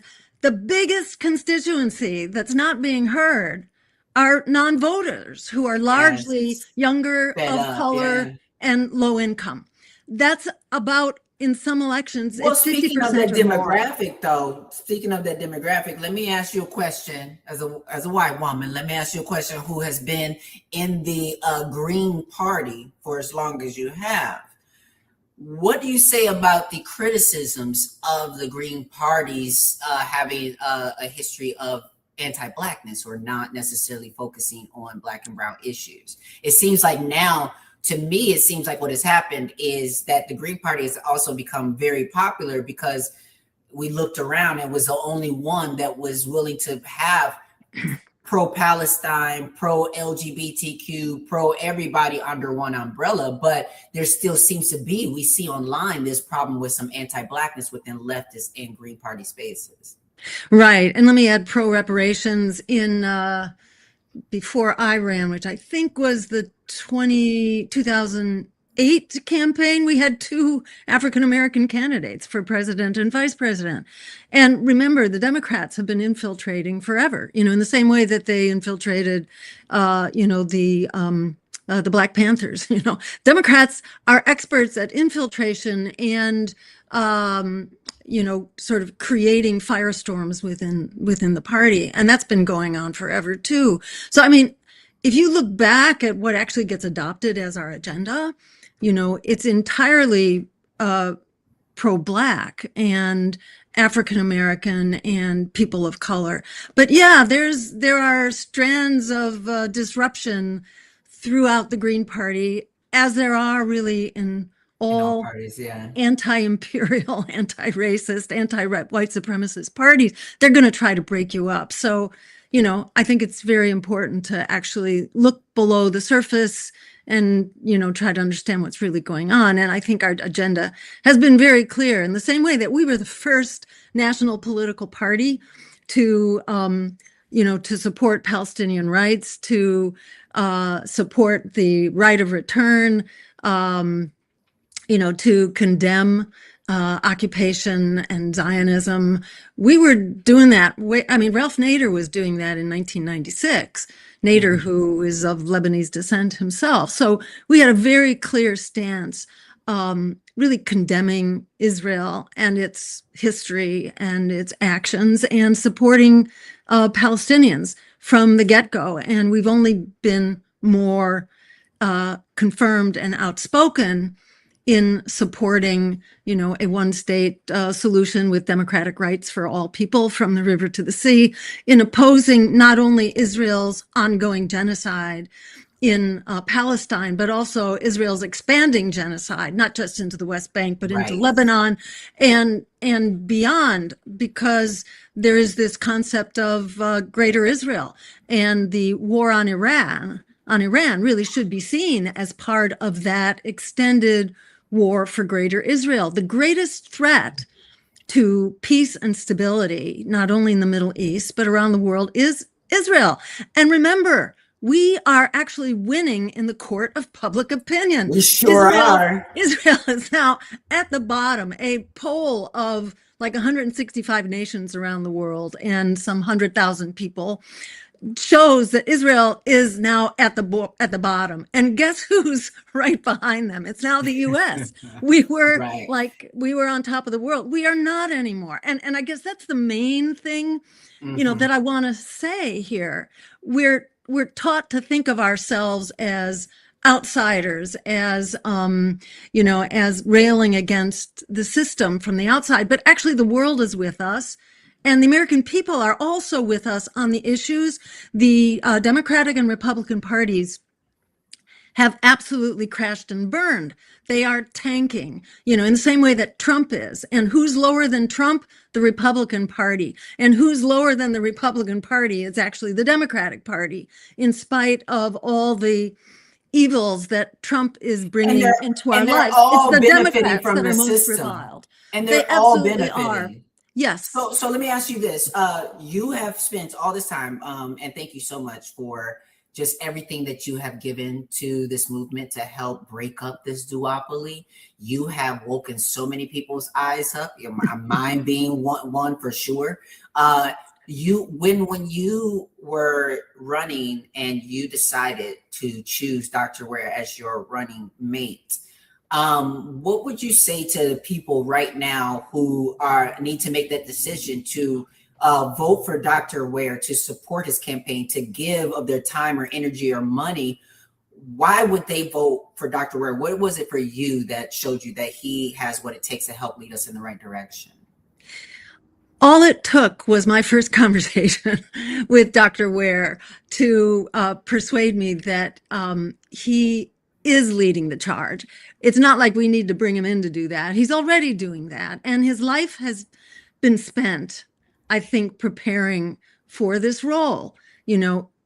Dr. Ware knows what it means to be, a disenfranchised, oppressed person, and to be with the rest of the world and the majority of the United States in fighting a system that basically has it in for you. So he has that experience, he has actually lived the struggle, and he has the experience of prevailing, of bringing himself up by his own ingenuity and his own vision and inspiration, and drawing on inspiration of oppressed peoples, whether it's, Malcolm X or revolutionary traditions in in West Africa or Muslim tradition or Black American tradition, that, I just felt so much more secure the moment I had a running mate like Butch,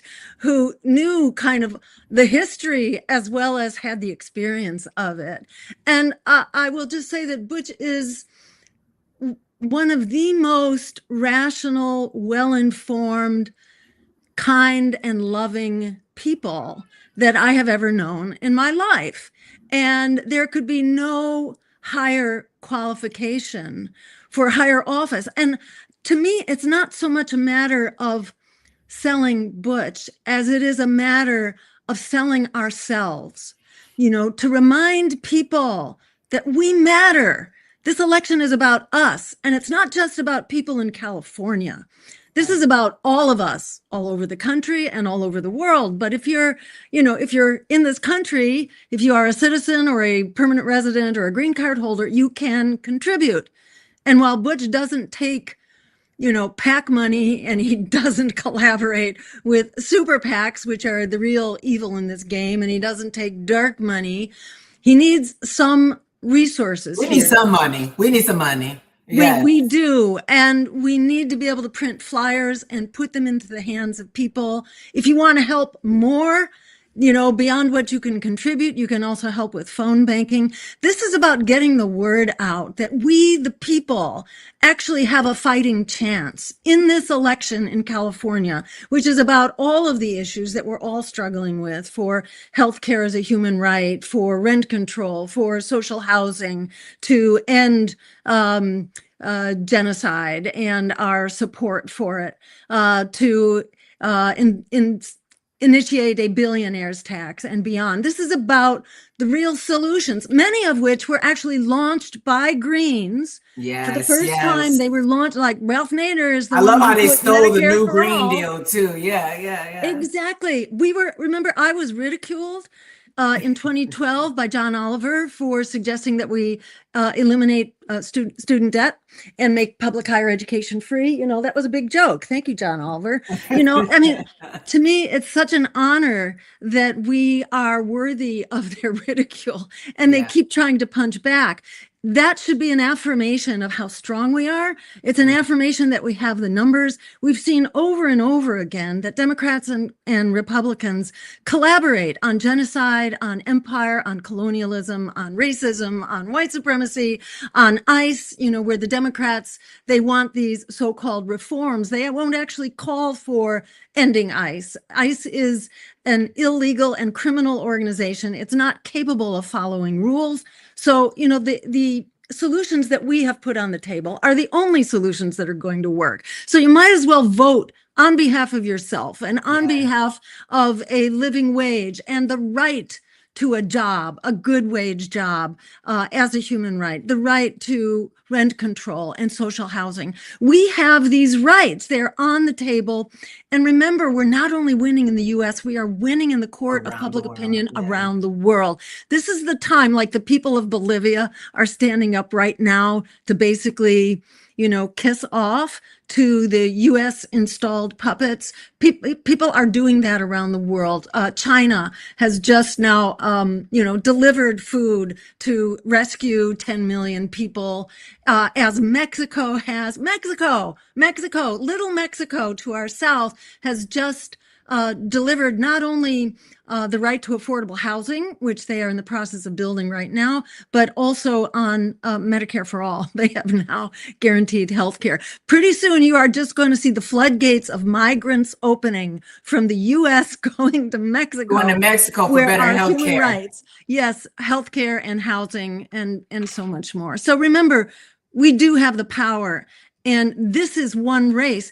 And let me just say one more thing about the dynamics of this race, where there are 30 or 40 candidates, and there's just a whole slew of lackluster, completely underwhelming Democrats, centrist Democrats who do not support CalCare. They might support the abstraction of Medicare for all, but they won't support it right here, because the grass is greener somewhere else where they don't have to support it.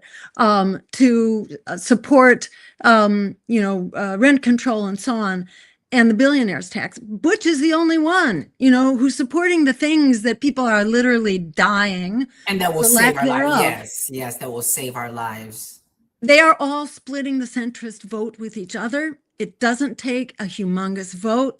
In the informal polling that's taken place, Butch is out in front, and they're not doing formal polling because they're terrified of it, for the same reason they were terrified of having to face Butch in an actual debate. So we have all the signs of success here. What we need is the strength of our own convictions. As Alice Walker said, the biggest way people give up power is by not knowing we have it to start with. Yeah. We have it. This is the time to use it. As Antonio Gramsci said, the old, what did he say? The old world is dying. The new world struggles to be born. This is the time of monsters. And I would just follow that with what's next is up to us. Yeah. And right now we have the opportunity of a lifetime, the opportunity of a century, maybe the opportunity, the last one that will come along. We have a real chance to just seize hold of the reins of power. We can do that in this race. And remember, when you strengthen this race, you're not just strengthening this race. We're going on. It doesn't stop here. It didn't start here. And what happens in this race is absolutely critical for maintaining the momentum. We came out of 2024 as the number one people-powered party with 5 times the number of votes as the next runner-up, 10 times the number of votes as the number 3 runner-up, and the only national voice, I should say the strongest, that's true, the only actually national voice, because there are other regional voices, but we're the only national voice to oppose genocide, support working people, oppose ICE and fascism. This is where it's happening. Absolutely. And we are the ones that have persisted when all other non-corporate political parties have been wiped off the map by the things that Democrats and Republicans do. Their average lifespan is about 10 years. And then they're gone. So we are not a flash in the pan. We need them to be gone. We need the Democrats. I think it's time for the Democrats. We need them to be gone. That obituary, I think that autopsy was the obituary. That's what that autopsy of their last race was, their obituary. We need to see them gone, and we need to see the Green Party replacing them. Thank you for everything that you have done to build the Green Party, to absolutely to help wake us up for this. I want to bring and thank you for introducing us all to Dr. Ware as well on the national stage. We are going to push him through to be the next governor of California through this primary. Thank you for all you've been doing. Thank you. Very, very soon. I want to also words, Joe. Yes, I thank you just so much. I want to bring on also just someone who I got to meet in person. I had the privilege of having my iPad autographed by the Roger Waters. And from the river to the sea, he wrote on there. I just love this. Please welcome Roger Waters. Hey guys. How are you? It's so good to see you. I'm really well, thank you. And it's so good to see you all, and particularly to see Jill with fire in her belly, as always. Yes. I could have answered the question about Butch Ware. Well, can you answer? Yeah, because I would love to know from your perspective. Yes. What does it take? Yes. All right, here we go. Butch Ware, get in the middle of the camera, cannot be bought, unlike all the other candidates in this election. I run my finger down the names. They're all nobodies anyway, but Butch Ware cannot be bought. Butch Ware actually believes in all the things that the rest of that we believe in and that Jill believes in. So he probably, most of those candidates, or almost all of them, are probably members of the Democratic Party that has supported the genocide of our brothers and sisters in Palestine solidly, 100% from start to finish. Okay, so we're just now knowing about it. These are not just people who are slightly dim, though most of them are very, very dim. These are people who have no moral compass of any kind. I read. I'm just going to talk for a little bit. Please, you are preaching. I don't know. Let's pass the collection plate. I read the stuff that Butch sent me. Strangely, I had no idea that that you were chairing, A, which is great, and B, that this was a sort of webinar. I thought I was going to talk to a room full of rich people who had deep what. That's next weekend. Yeah. Oh my God. Well, I'll save that. No, I'm not going to say. Yeah, I will. I'll save that speech for there. But the bit of the literature that I got that I really liked, if I was a voter and didn't speak a word of English or French or Spanish or Farsi or any known language, I would have understood what they put out. There's a list of names and there's a circle beside each name, which you can put a cross in if you want to vote for them. And at the bottom, it says written candidate, I believe, something. And you have to, if you want to vote for Butch, you have to blank in that circle with a felt tip pen or any kind of a pen, but not with a pencil. And you have to write the words Butch, B-U-T-C-H, and W-A-R-E legibly next to it in pen. This is really, really important because the machine, will be looking for any excuse they can to throw your vote out of the race.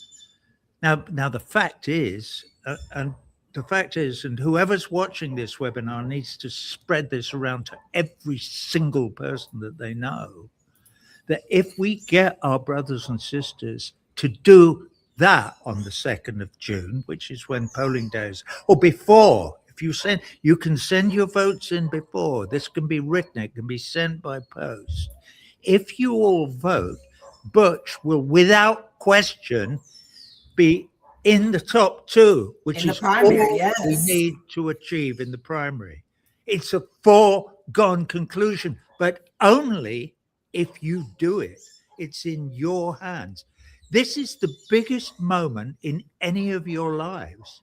You have a chance to save Mother Earth in this election. It's that fundamentally important that we start to support leaders who have a moral compass and, I'm going back 2 minutes, cannot be bought. The Democratic Party is bought and paid for, as demonstrated ever since I've been living in America, which is the last 25 years. So this is very clear. And if I thought it wouldn't bore you, I would repeat that again. Go and you've got to fill it in. The bottom bit, ignore all the names with circles, ignore them. Do not, whatever you do, go either him or Butch Ware. No, you must not make a single mark next to any one of those MFs. All right. You go straight to the bottom, fill that circle in completely. Butch Ware. And then Butch Ware will become the governor of California. And you know what happens to them usually? They end up in the White House. And wouldn't that not be a really good thing? Baby, that would be amazing. You know what I'm saying? No, don't forget. To have a radical black man in the White House? We already have Jill anyway. You got to be specific these days. But yeah, how amazing would that be? You know, Brother X, who he's always quoting, always said to us, they don't outnumber us, they don't outbid us, they out-organize us. That's why everyone who hears my voice today has to go to their neighbors, everyone that you meet in the coffee shop, on the street, in your school, on your way to school, on your way to work, at work, on your way home from work. We have a chance to save the world. We, the voters of California. So every single Muslim, for a start, every single one, they have to go, come on, brother, you're coming with me. We're going to go and vote right now. When the polls open on the morning of the 2nd, we need to be the first 100,000 in line. Absolutely. We only need 1 million votes. We have to be the first 100,000. This is the only chance that we will ever have to change the course of human history for the better immediately. Well, I want you to give a little bit of inspiration for folks like myself and other like actors, musicians, artists, and creative people who are either being told to shut up and sing or shut up and dribble. You know, can you talk to me about the disconnect with entertainment and activism, and just what would you say to those artists out there who are trying their best to reflect the times and still pay their bills? Well, it's interesting you should say that, because I'd say to them, and I jest, but only slightly, join Butch War and I in the group of people who cannot be bought. Yeah. Because a lot of my colleagues in the music industry, certainly, I don't know about acting so much, but they are controlled to a certain extent, or have been in the past, by fear that they won't get the job. Yes. Not my friend Susan Sarandon. Where are you, Susan? I know. I actually emailed her people too, because I'm such a huge fan of her personally. Or Mark Ruffalo, or blah, blah. I'm not going to start a list of names because there's too many, because there are thousands and thousands of really good people with a strong moral compass who are already on team. But for all the ones who went, I've actually, should I mention names? Maybe. Yeah. My friend Brian Adams has recently come out and started waving Palestinian flags on stage. Well, 20 years ago or something like that, or 50, he once said to me, "How do you do it? I can't do that. That would be the end of my career." Well, Brian has now stood up. Come on, Brian Adams. Yes. My buddy. He always had a good heart. I'm sure there's thousands of them in the industry. Maybe some of them are embarrassed because they haven't stood up, and they go, "Jesus Christ, I look like a complete, how is that I didn't stand up to be counted?" Yeah, where are you, Bono, you prick? Yeah. Where are you? Come on, come out. We'll have you, we'll have you. You can join the team of people who can't be bought. Bono. Yes. Yeah. Hold on. We'll have you on board. Where are you, Bono? You prick. It's got to be the highlight of the whole lot of you. You can all join this band of people who cannot be bought and who care about their brothers and sisters. All we have in common is that we actually care about universal human rights, as enshrined on December the 10th in Paris, in the Declaration of Universal Human Rights. We actually care about them, and we think that not just our personal lives should be based upon that idea that we all have the right to life, liberty, a roof over our head, and enough to eat, and possibly some medical care if we get old. Like me. Why, Roger? What is it? Why are you so different from? So what? Why are you so different from people who have? Because I love when you, because I'm getting to experience this a little bit. You know, you work, because I'm 46. I'm getting up there a little bit too. But like, you know, I've worked for a certain life, you know, and when you have a little bit more, now I really don't even have much because of how the Zionists have been coming after me. But I have, you know, with the privilege I have, even as a trans person, yeah, I recognize I have certain privileges that aren't afforded to the entire trans community. So right, with someone who has privilege, you know, sometimes, not often, it's great when you can turn your privilege into power. What right, is the difference between you and other white colleagues that I would see, whether they're in corporation or wherever, and they're just living their lives and don't feel and have excess, but are not turning their privilege into power? Like, what is the difference? What do you think is? You know, I've spent my whole life, I've got a few quid in my war chest. And I don't say in the bank, because it's not in the bank, it's in my effing war chest. Right. And I'm spending it quite fast on this. You know, next weekend, when I've got that room full of rich people and Butch is in it, I gave Butch 39 grand last week, and I want them all to do the same. Absolutely. That's the maximum you can give him, by the way. I'm not being cheap. I wasn't being cheap. Like, yeah, no, listen, because if you on this call right now, and if you watching us right now, and you can max out at 39,000, we would love for you to go ahead and do that. But what the reality is most people in your position don't usually max out. It is the people who have the least usually that give the most, and you are just literally switching that up. So thank you for actually giving what you can in this and providing what we, because again, people, there's a lot of people who have been kind of envious a bit at but to Dr. Ware's campaign, because even though we've raised some, but even though we don't have as much money as the blue and red, we have been able to do so much, and it's only because of the actual volunteers and people and the sweat and people are putting that, and the people who are putting their money where their mouth is. I wanted to answer your earlier question. Yes. My mum. That's the difference. They didn't have my mum. Tell me about your mama. Very many times, I'll tell it very quickly. When I was about 13 or something one day, my mother looked at me and she said, "You're worrying about something. I can see there's something troubling you." And I went, "Well, I can't remember what it was. No idea." She said, "Roger, this is going to happen many, many times in your life. You're going to come up against difficult questions where there's a quandary and you have to make a decision about." Well, that might be later in your life when you're thinking, "Oh my God, I might lose my job as a bass player if I support the Palestinians. Oh, what to do?" My mother said, whenever you're in any kind of quandary, read. This is why it's so important that we allow our children to learn to read books, because she's right. So when you've done that, read everything there is about the question that you're worried or concerned about. When you've done that, you've done all the hard work. And not just from the point of view that you share, but from all points of view. Yeah, okay. She said, "Well, when you've done that, you've done all the hard work. The next bit's easy." And I went, "Wow. Oh, what's the next bit, Mum?" And she said, "Then you do the right thing." It seems so simple. It's easy. Yeah. There is no question. For instance, if we're talking about Israel and the genocide, it's not a difficult question. It's not it takes you about a minute to weigh it up. Oh, there's one group of people who are insane and are murdering another whole group of people. Where should I put my support?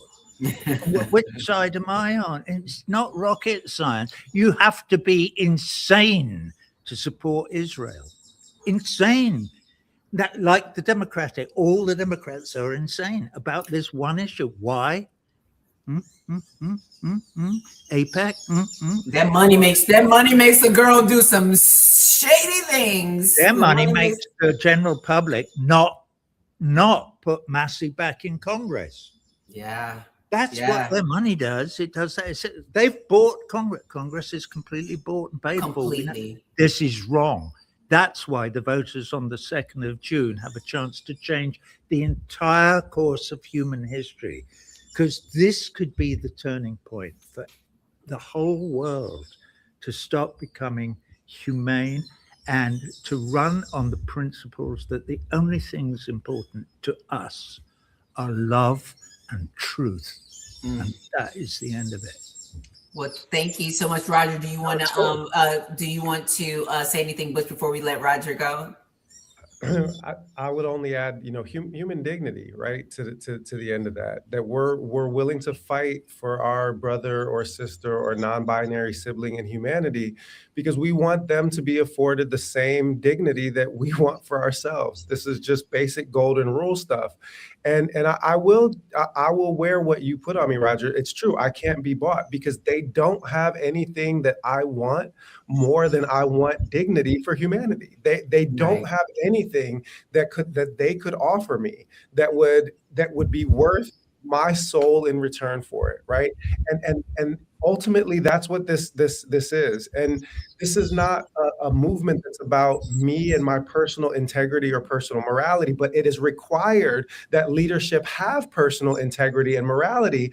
Otherwise, they will betray movements. They will choose themselves over the movement. And I in the Islamic tradition, there's a famous saying: if you put the sun in my right hand and the moon in my left, I could not be bought for the price of those two. They don't have anything that I want, and I'm willing to fight for you and for anybody that sees in themselves the possibility of living in a future that doesn't look like this. It does not have to look like this.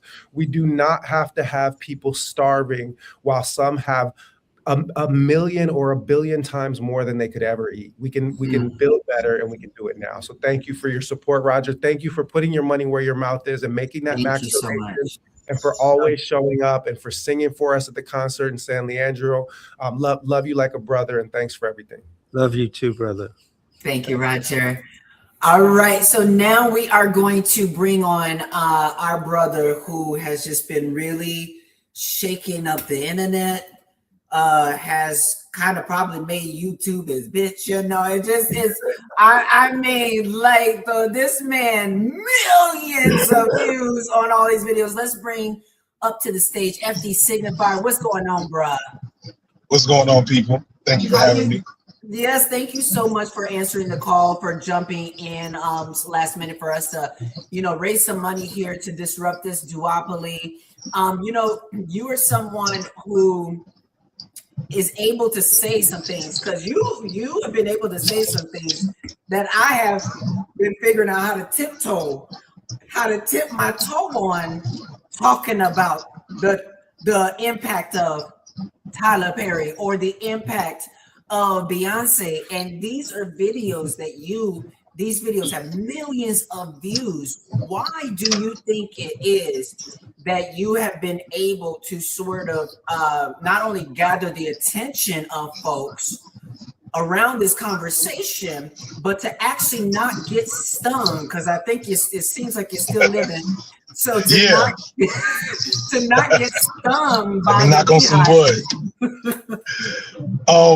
So it's a couple things. First off, let me not front. It's been a couple of stings from different people, but thankfully nothing from the Beehive or Tyler Perry. It's two reasons why I think I've been successful. The first one, I'm gonna just be blunt, and this is still important and applicable, is I paid attention to the game. I understood once I stopped playing around, and I had a couple of lucky opportunities. Like, it takes luck to get these machines to pay attention to you. But once I had the machine's eye, I looked it directly in the face and started to understand its nature. And then I started playing Spook Who Sat by the Door. I was invited into a couple of rooms, some huge YouTubers, powerful people within the industry. And I was just like, okay, writing notes, sharing those notes with my peers, sharing those notes with other Black creators as much as possible. And that has allowed me to really understand the way these platforms work in a way that I think a lot of people don't, who are trying to share those messages. But specifically for me and my content, I think it actually vacillates well with what Butch is trying to do, which is, I am a elder millennial, and I am a person that 15 or so years ago, 15, 20 years ago, was like gung-ho for Barack Obama. Was like, this is it. This is the moment. This is the change you've been waiting for, etc. And although there's always people that, folks to my left, or folks who have been more principled and more locked in for longer, that you will chuckle, understand that was a very common place for a lot of young Black folks to be. And that's because we're coming out of a really, I like to imagine that we're in the tail end of 50 some odd years, 60 some odd years of counterinsurgent miseducation and propagandizing of everybody in general, but specifically Black would-be agitators. Yes. There's a generation I'm a part of a generation of elder millennials who were born after the Warren Court era, who were the first or second or third children of people who were in civil rights movements, and were there when Richard Nixon said, hey, let's replace Black radicalism with Black capitalism. Ooh, yes. And that was a power move. I'm a child who was in diapers when Reagan said, you know what, we're actually going to make Martin Luther King's birthday. I'm going to be the one to bring us Martin Luther King's birthday to the country. I'm going to be the one to make it a federal holiday, but I'm going to do it in a very specific and explicit framework that allows for the manufactured consent of Black people of all social and educational and economic stratas back into the system. And so for me, you know, coming out of the environment that I was in, the idea of going and grabbing the brass ring and pulling yourself up by the bootstraps and hitting the ground running, go get all your degrees, etc. That was not just the key to my success as a Black man. That was somehow liberatory. Right. And I'm also now the first generation who was probably a part of the first generation, the first cohort of young people who is not going to pay off their student loans until I'm in my 60s. And so that realization settled in right at the tail end of Obama's first term. And I think a lot of people have been searching for answers, not realizing that the answers have always been in the Black radical tradition, because the Black radical tradition has been purposefully erased from our history, purposely removed from Black consciousness. And it takes people like Butch Ware to be in a position to be like, yeah, no, actually it's right here. Actually, the answers have been in front of you all along. Actually, it's these scholars, these thinkers, this movement, this action. And it comes in all shapes and sizes. And so once I started to realize that, right, once I started to connect with elders who are part of that tradition that I hadn't connected to in my adulthood, because I had been in this mainstream academic framework, and I started seeing all this tapestry that had been there the whole time, but it was just invisible to me. The last thing I'll add is I had the talent to transmute that into commercial entertainment products that resonated with other people that were like, whoa, I was looking for this too. I didn't know it. I didn't realize it, but I felt that I was looking for this analysis, looking for this breakdown myself. I felt it intrinsically, and you put it into words. And so people resonate with that. Baby, I took about, I don't know how many days I took to really take in that Tyler Perry video, about 4 hours of it. But when I tell you, when Dr. Charlene Carruthers was on stage with you guys at the Unity Uprising in Atlanta that we just did, and she said that if you're going to create this content, that Black people, that we deserve, your audience, we deserve your rigor. Do you remember? I don't know if you remember. And that is what I've seen in the content that you create, is a rigor to be thorough, to actually make sure that you don't almost leave a stone untouched when it comes to being able to put at least an argument together of why people have the feelings they might have, but they haven't been able to put words to them yet. So then when you reach your content to the level of popularity that you have, and then you said on the stage at the Unity Uprising that you should even be critical of my content. When all of a sudden brand deals come and you start to get a certain level of success, how do you handle knowing, because now I know you know, like you said, you know the game, you're looking it dead in the face. So you probably know exactly what's going to not monetize on YouTube and what is going to, help and not help.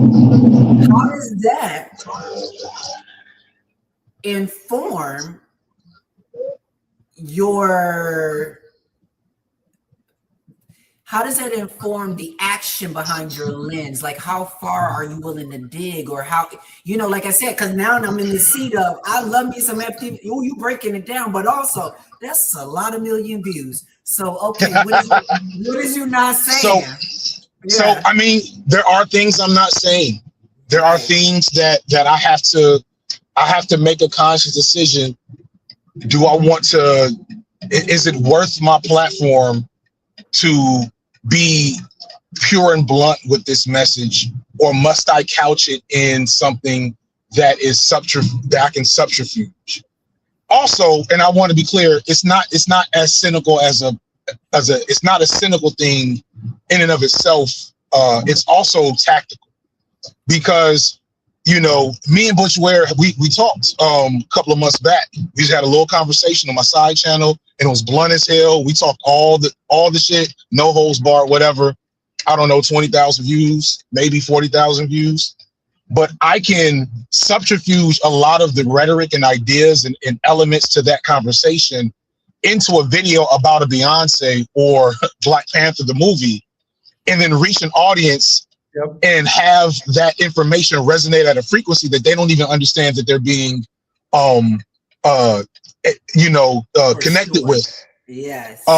So it's on one end, it is self-serving because it allows me to stay under the radar a bit. But on the other end, it's also, I think, that the best use of my talent, which is, there's a lot of people, with podcasts that have more information than me, have read more books than me, have had a principled critique of our reality for longer than I've had, are to my left and more disciplined in how they engage in these politics. But they don't know how to make the videos. They just don't. So I want to connect with those people, and I want to find ways to transmute what they have into something that I can get to a million people, or hundreds of thousands of people. And so that's why you also must remain critical, because I also want to raise people's critical faculty, since I can't promise that I'm gonna always do that perfectly. And I also want people to be able to critique and say, FD missed here, left the gap here, and also be able to do that with all the other stuff, because most people are way less interested in that principle than I am. I want to jump in real quick, just because in one of our kind of private offline conversations, you said this thing to me that I still haven't quite figured out that I know the answer to, which is that you said that we have not yet found the edge of what the attention economy can generate for us politically. And that has been stuck in my head since we had that conversation offline. So I've always wanted to circle back and just ask what you mean by that, and how we can, kind of marshal the limited discursive space that is allotted for us on these platforms. Yours is, YouTube, where you do the most damage. Mine is Instagram. There are others that, that do things in different spaces. But I actually think that it's a really important and critical question. So while you marinate on that, I just want to circle back to where you started, because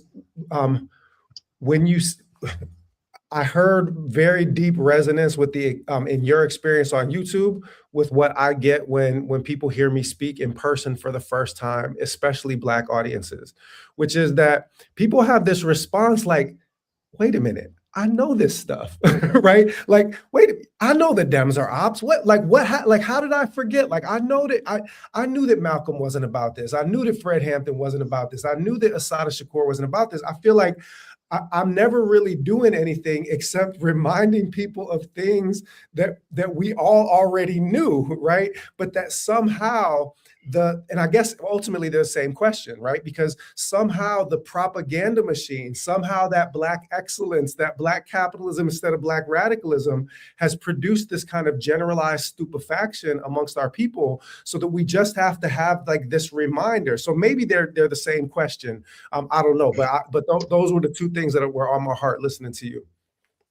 Yeah, it's so the thing is, so obviously these machines are in the hands of evildoers, for lack of a way of putting it, right? The worst humans. The worst humans. However, the irony is that the pursuit of capital has put them in a position where they've actually taken a lot of their hands off of the levers for the sake of efficiency and giving it to the computer autonomously.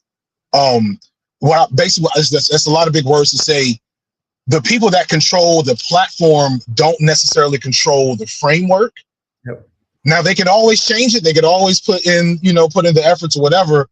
And they probably will once we start utilizing it to its fullest capacity. But up until then, there's just so much more we could be doing. I'm an advocate that more people need to be making content. First, more people need to be doing action. I want to be clear. The sister at the event, corrected that's the first thing, is you should be engaged in IRL action, organizing, commitment to struggle.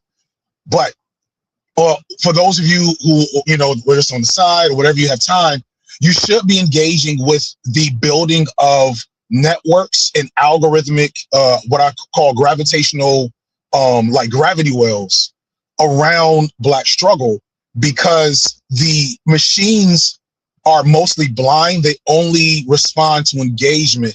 They only respond to,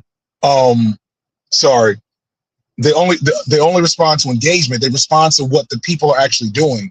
And so we haven't, like, I would have thought what I'm doing was impossible 5-6 years ago. Where I'm at was impossible because, sorry, we're getting ready to pull into our location.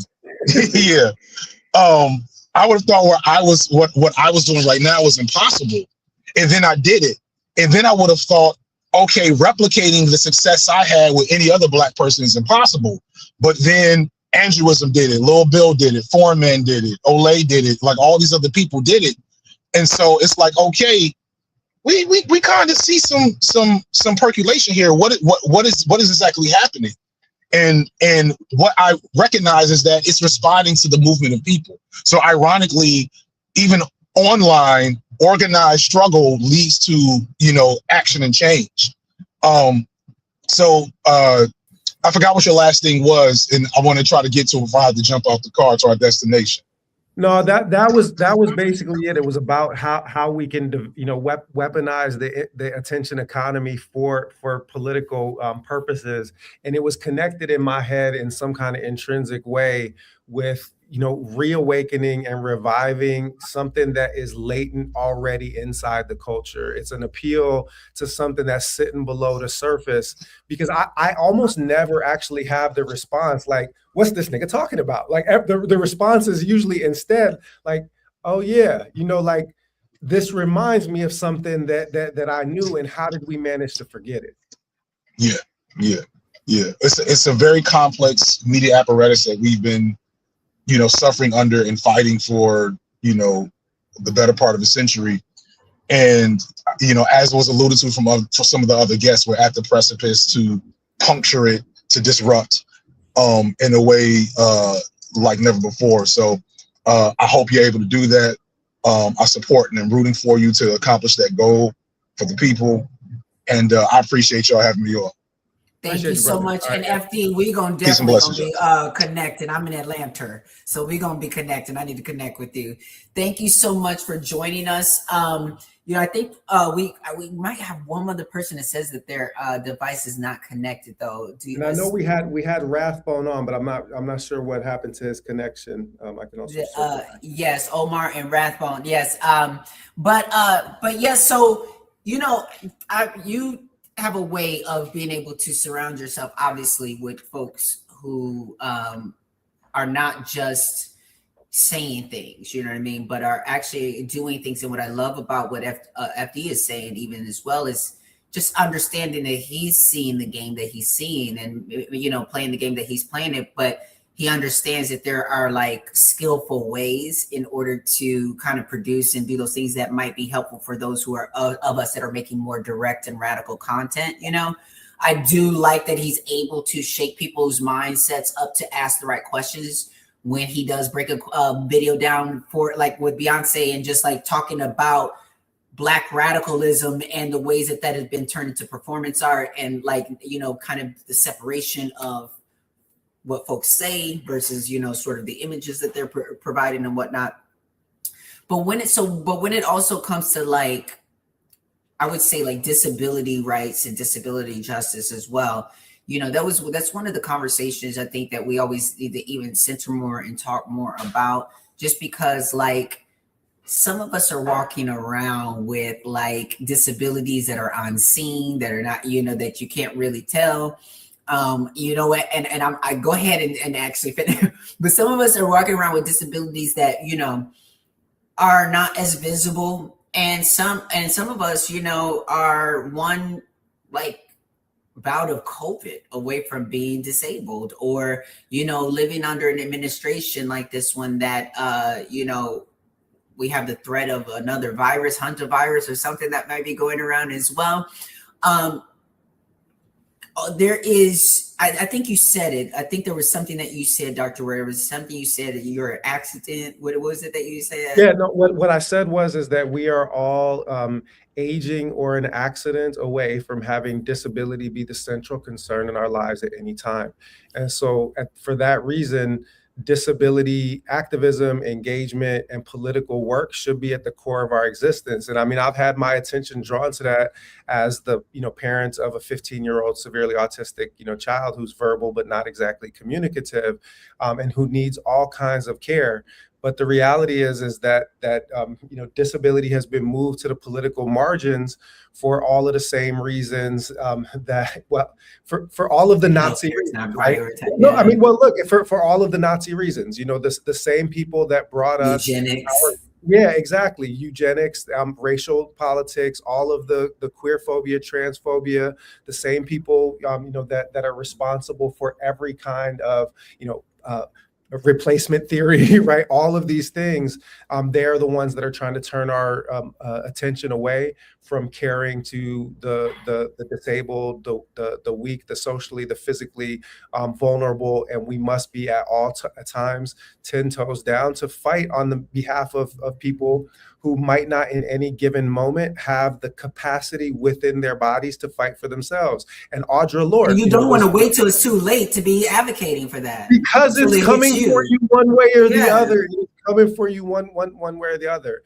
And I mean, Audre Lorde, who led the way, for a lot of people in thinking about this, had to grapple with what ableism had meant in her own thinking when she was, recovering from cancer, right? And so she was already at the forefront of thinking in all of these radical ways. But that's what leads her to the place where, she's talking about rest as resistance and self-care as this crucial part of the way that we construct our body politic. So all of that's just to say that it's, thank you for raising that. And I think we just saw Rathbone. Absolutely. We got Rathbone on here. What's going on, brother? Thank you for joining us. Yes. How's it going, everybody? What's up? Thank you for having me. Yes. And thank you for this beautiful professional setup you got going on here. This whole podcasting setup is so elite. Like it's very elite. I had no idea, but that's high praise coming from you all. I appreciate that.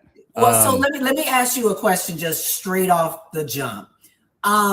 When did things kind of snap for you when you realized, holy shit, this is not what I thought this was?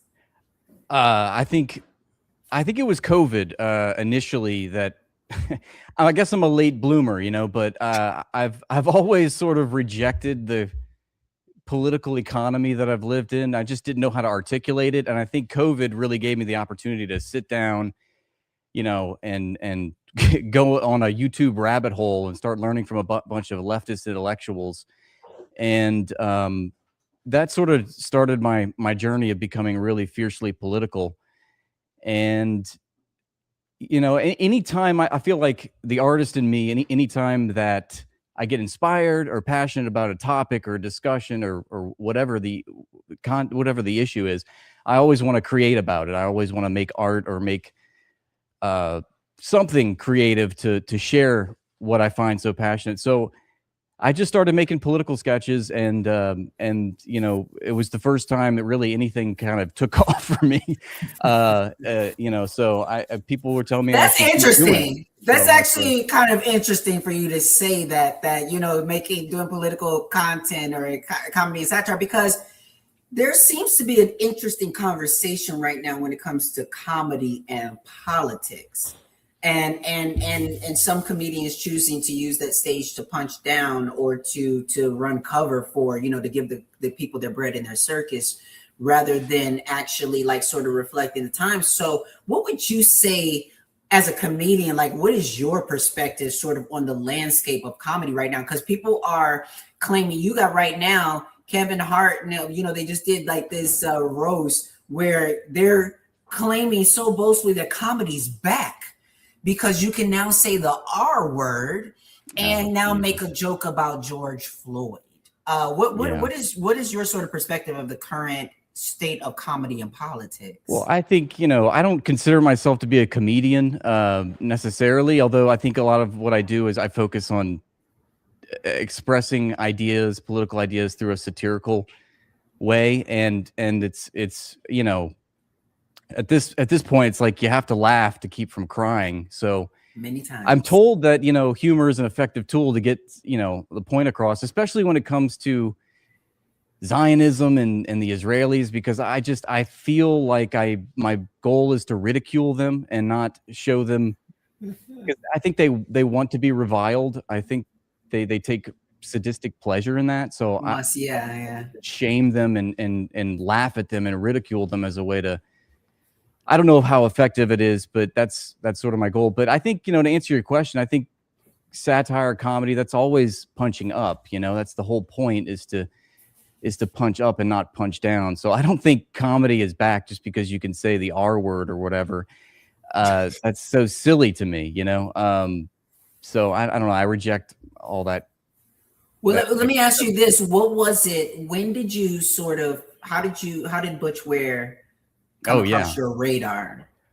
I can remember the exact moment. I was watching. I've never heard this. Oh, really? Yeah, go. I was watching an interview he gave with that liberal sheepdog, Mehdi Hasan, and he was just taking Mehdi Hasan to task with all of the, all of the things that he was saying were things that I was already saying on my streams, or, the ideas that I was expressing in my content.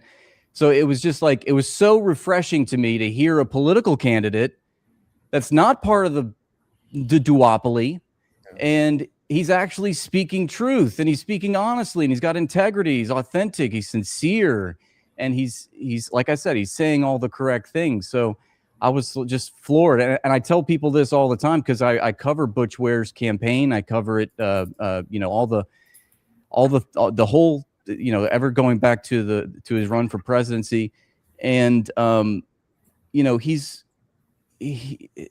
the only person, like I said, just telling the truth.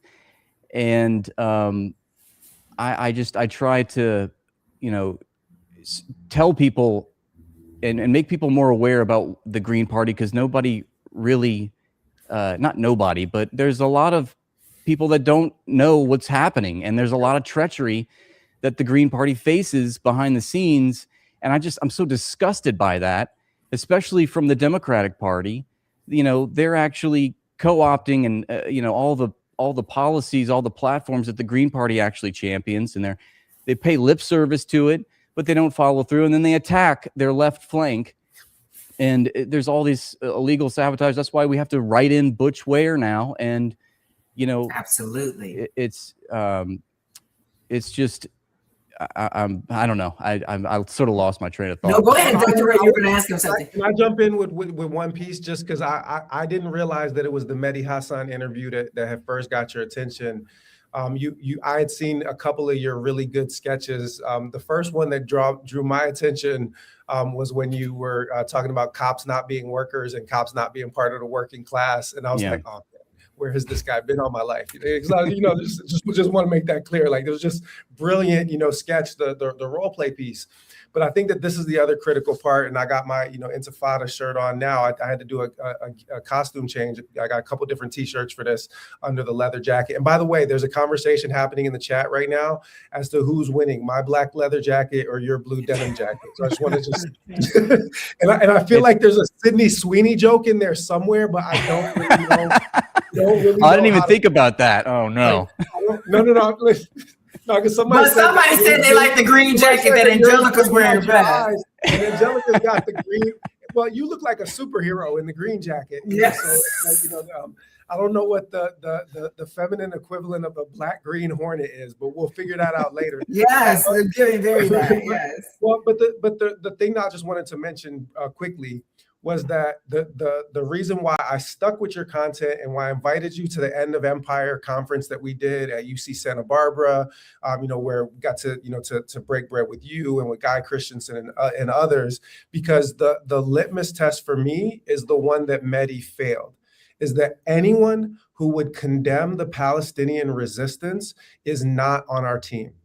right? Yeah. And Yeah. that was the part that, you know, that still remains like a critical part of my litmus test to understand where, you know, people are, whether they're politically aligned or not aligned. If they condemn the actual physical resistance to you know, to genocidal violence, to Zionism, to American imperialism, then they might be paying lip service, you know, to our revolutionary or leftist or socialist or anti-capitalist heroes, but they don't understand them, or, you know, it's performative. Because in the end, like, yeah, we have our job here in the core of the empire to challenge and subvert the empire from within in every single way that we can, including at the ballot box.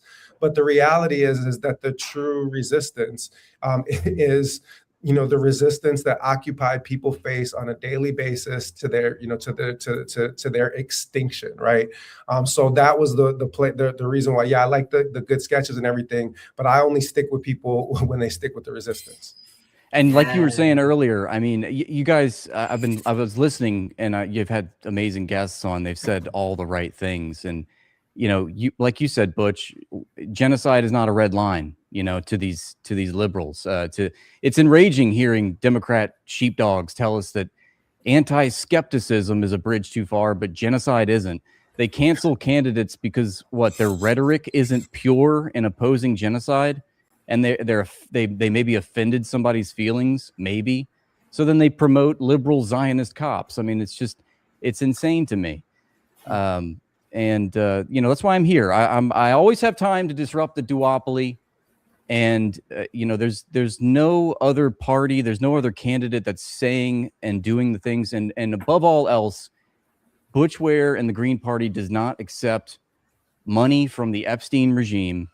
You don't accept corporate Zionism, and that is the key principal issue of our day. And so I'm here to support. Let's you know, fundraise. Let's donate our time, our energy, our money. Absolutely. To you know, and I especially love when liberals tell us that there's like no point, like you know, there's so much apathy when it comes to trying to build a third party, especially during a primary. Yeah. You know what I mean? When the best time to do it is, you know? Exactly. And they, you know, they say that it's impossible to build a third party in the United States. Meanwhile, we're forcing the Palestinians to rebuild their entire civilization. And do they get the choice that, well, you know, it's just impossible for us to do that. We shouldn't even embark upon it. We shouldn't even try. I mean, it's just everywhere I'm surrounded by the politics of convenience, comfort, cynicism, apathy, obsequious obedience. And we're always told to make ourselves small. We're placated, minimized. Here, have some breadcrumbs.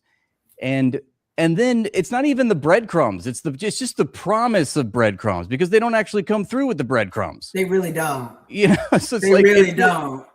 We're going in, you know, not like you said, not to use an ableist word, but it's maddening. Listen, I love that. And I love that you, again, as somebody in a satirical world, you know, to understand even ableist in language and how important it is to like filter that in. You know, I do that all the time because I'm someone who uses the word crazy. I just, you know, we just use, oh my God, it's this crazy. And I'm like, okay, that's ableist. So I'm starting to say wild and so, you know, say all these other things because you don't know crazy until you've actually seen crazy. And then you won't be calling the fact that the mail was late today crazy, because that's not crazy. You want to know crazy? Some of these girls out here could tell you crazy. Yeah. So thank you so much for joining us, for using your platform, for telling all your friends and all your networks. Write and Butch Ware by June 2nd. Anything else? Like, where can folks like follow and, you know, your show and like learn more about you and your platform and your work? Well, I just want to say I'm privileged and honored to be invited to this. I champion the Green Party, and I'm always promoting the Green Party. I'm always promoting Butch Ware.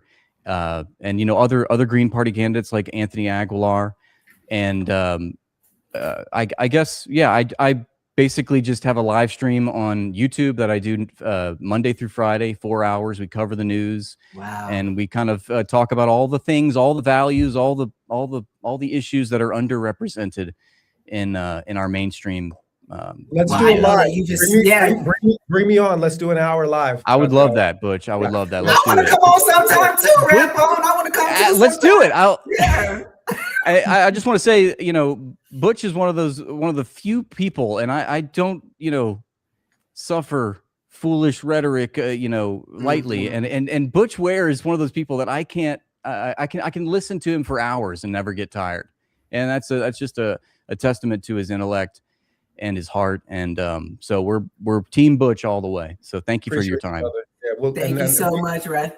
I'll have my folks, send an email, because we'll schedule that hour. I'll hop on the live stream and we can talk about, everything from front to back and back to front. I would love to go through, because I want to explain to my audience all the detail, all the minutia, all the stuff behind the scenes that you guys face. I saw that interview with Katie Halper that you gave, and we watched it on stream, and it was very insightful, and I'd love to spread more awareness about that. So thank you. We'll do it this week. Yeah.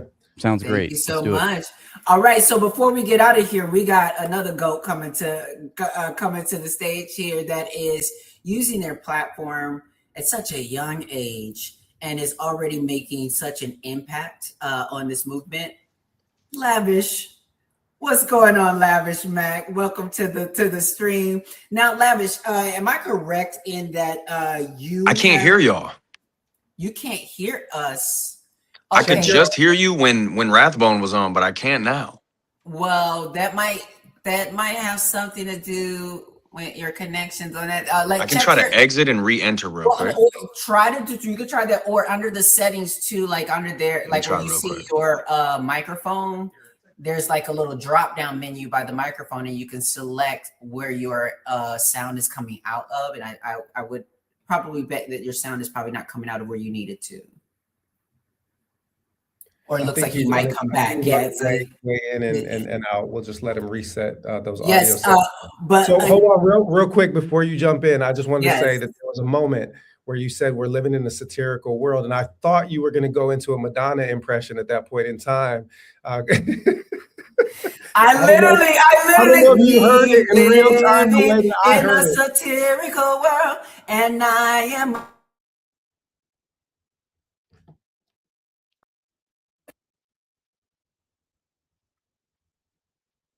In a world where like we almost need satire, it's almost you need it to be able to do things. So let's see if we can get Lavish. Lavish, can you hear us now?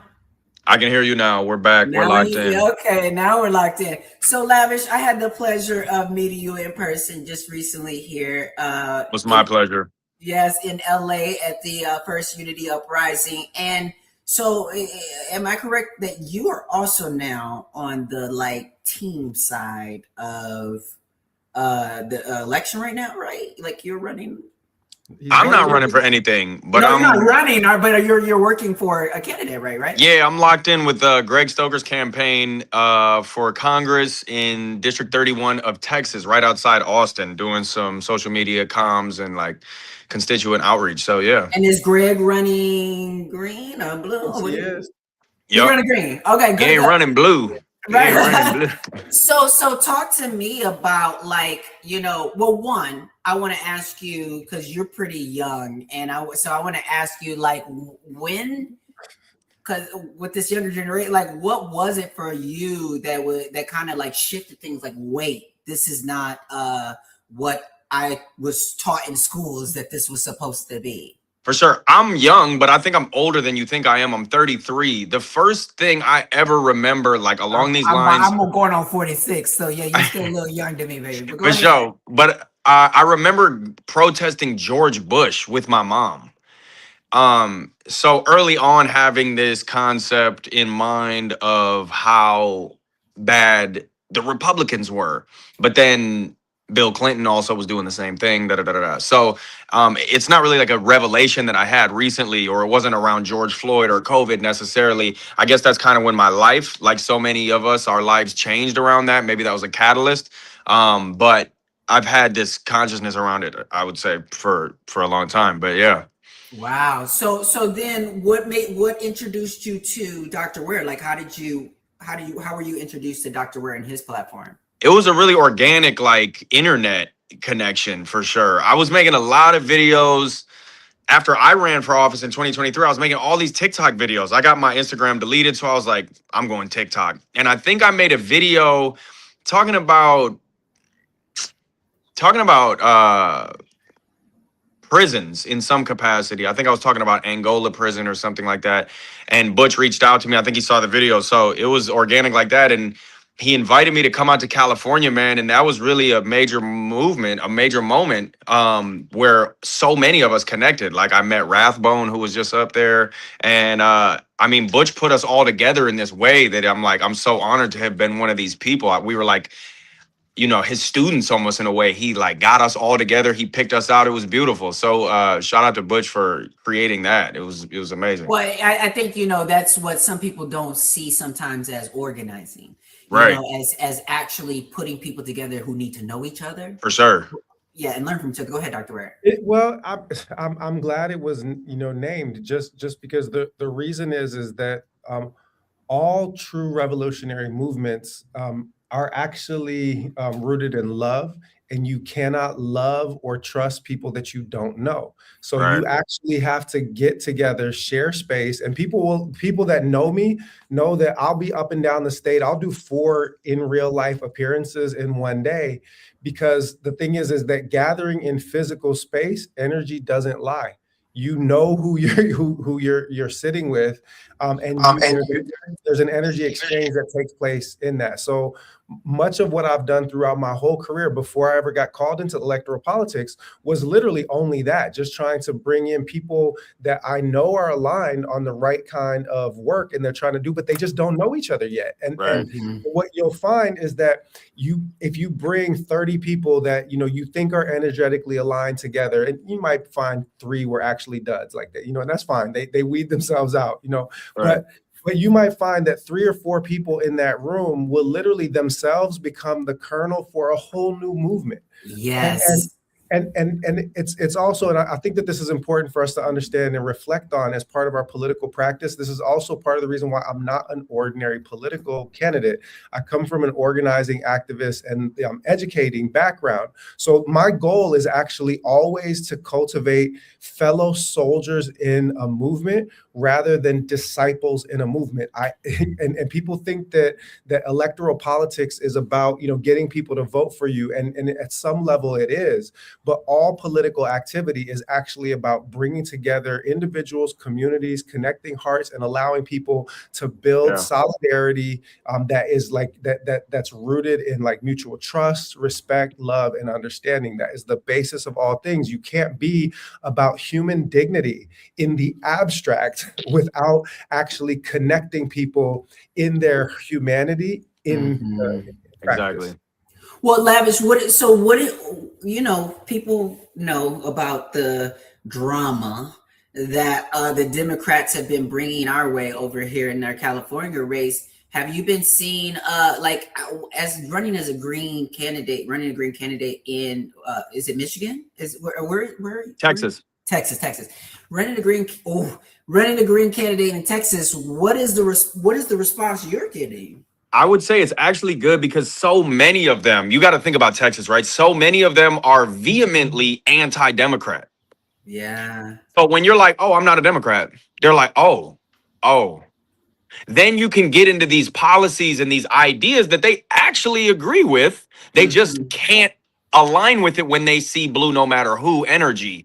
When you think about this, I heard someone tell me this, I don't know how long ago, the MAGA campaign, the populist like MAGA ideology was a socialist platform. Really? And I'm like, what? You look at the things that he was trying to do, which were all a lie. Obviously, he was lying about all of them. It was socialism, but it was for the rich. It was for the oligarchs, basically. But it was a socialist campaign to a degree. So these people wanted that. They didn't get any of it. They just got endless wars and all of our taxes being used to eat children, apparently. But when you're able to get past this blue they can actually hear what you're saying. So you saw the 2024 autopsy of the Democratic Party. They literally refused to acknowledge the whole point of it was to take accountability and point out the things that made them lose so horribly. But within it, you don't need to read it because they didn't say anything. They literally didn't take accountability. The whole point was to point out what made them lose. They didn't say Palestine. They didn't say climate. They didn't say economy. They didn't say gas prices. They I don't didn't think they say, even said Israel. they said nothing but marketing. They said it's marketing and it's going to take a couple generations until the Democrats can start getting voted in again. It's insane. It's like the party is crumbling and there's So you saying obviously you in Texas? So Texas, if I'm correct, ain't that's what Jasmine was at, right? And you have seen the things that have been going, obviously the conversation that has been going on online as well. How do you in social media, because you're, as well as obviously you're doing this organized, you're working actually on the ground in a campaign, but right. you are also in the space of social media influencing, and you're in this world. How do you communicate with? Are you communicating with? Are you seeing a line of demarcation between the people you follow, you used to follow, or that folks who are getting tripped up in trying to still run cover for the Democrats? Yeah, there's one person in particular who I'm not going to name, but they're in community. It's a white dude. He grew up very affluent and has a major page, and he's cool. He works with the Global Samud Flotilla, and he's on the ground. He tried to get into Palestine, and he got detained by Israel. He's doing real things, but for some reason, he won't stop talking about how great Tom Steyer is. I'm like, brother, how much did they pay you? How much? Oh, yeah. How much did they? Yeah, I'm thinking $100,000. It's public now, yeah. Oh, wait. So there's not just ideas, or maybe I see it here and there. No, there's like legitimately, oh, there it is. Hold on. So I know the person that you're talking about. I don't know the number, but we did see that the Latino influencer Foo's Gone Wild, it was 75 grand. That's how much he got paid to walk around with Tom Steyer and to legitimize Tom Steyer.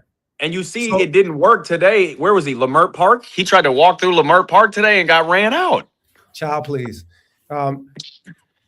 Well, and listen. Okay, I want to say this while the tape is running, because this is really, really important to understand.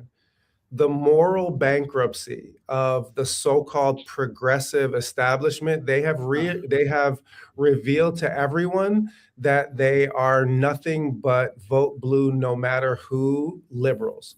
There is no way of maintaining your internal principled integrity while advocating for a billionaire who made $100 million plus on private prisons and never gave any of it back.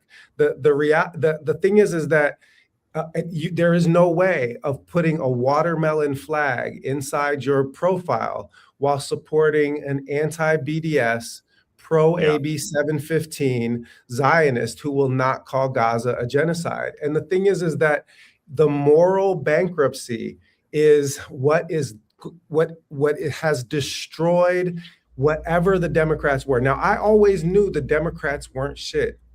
I want to make that clear. Malcolm told us. I was bamboozled. Right, I know. And many of us were, right? And don't get me wrong, I voted my whole family. We talked about voting Democrat our whole life, but my whole family was Democrat. Obama. Never.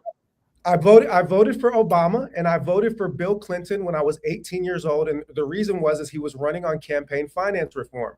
And while I never believed in the Democrats, I believed that if you could get the money out of the politics, then true revolutionary politics might have space. So I took an instrumentalist vote as an 18-year-old kid, right?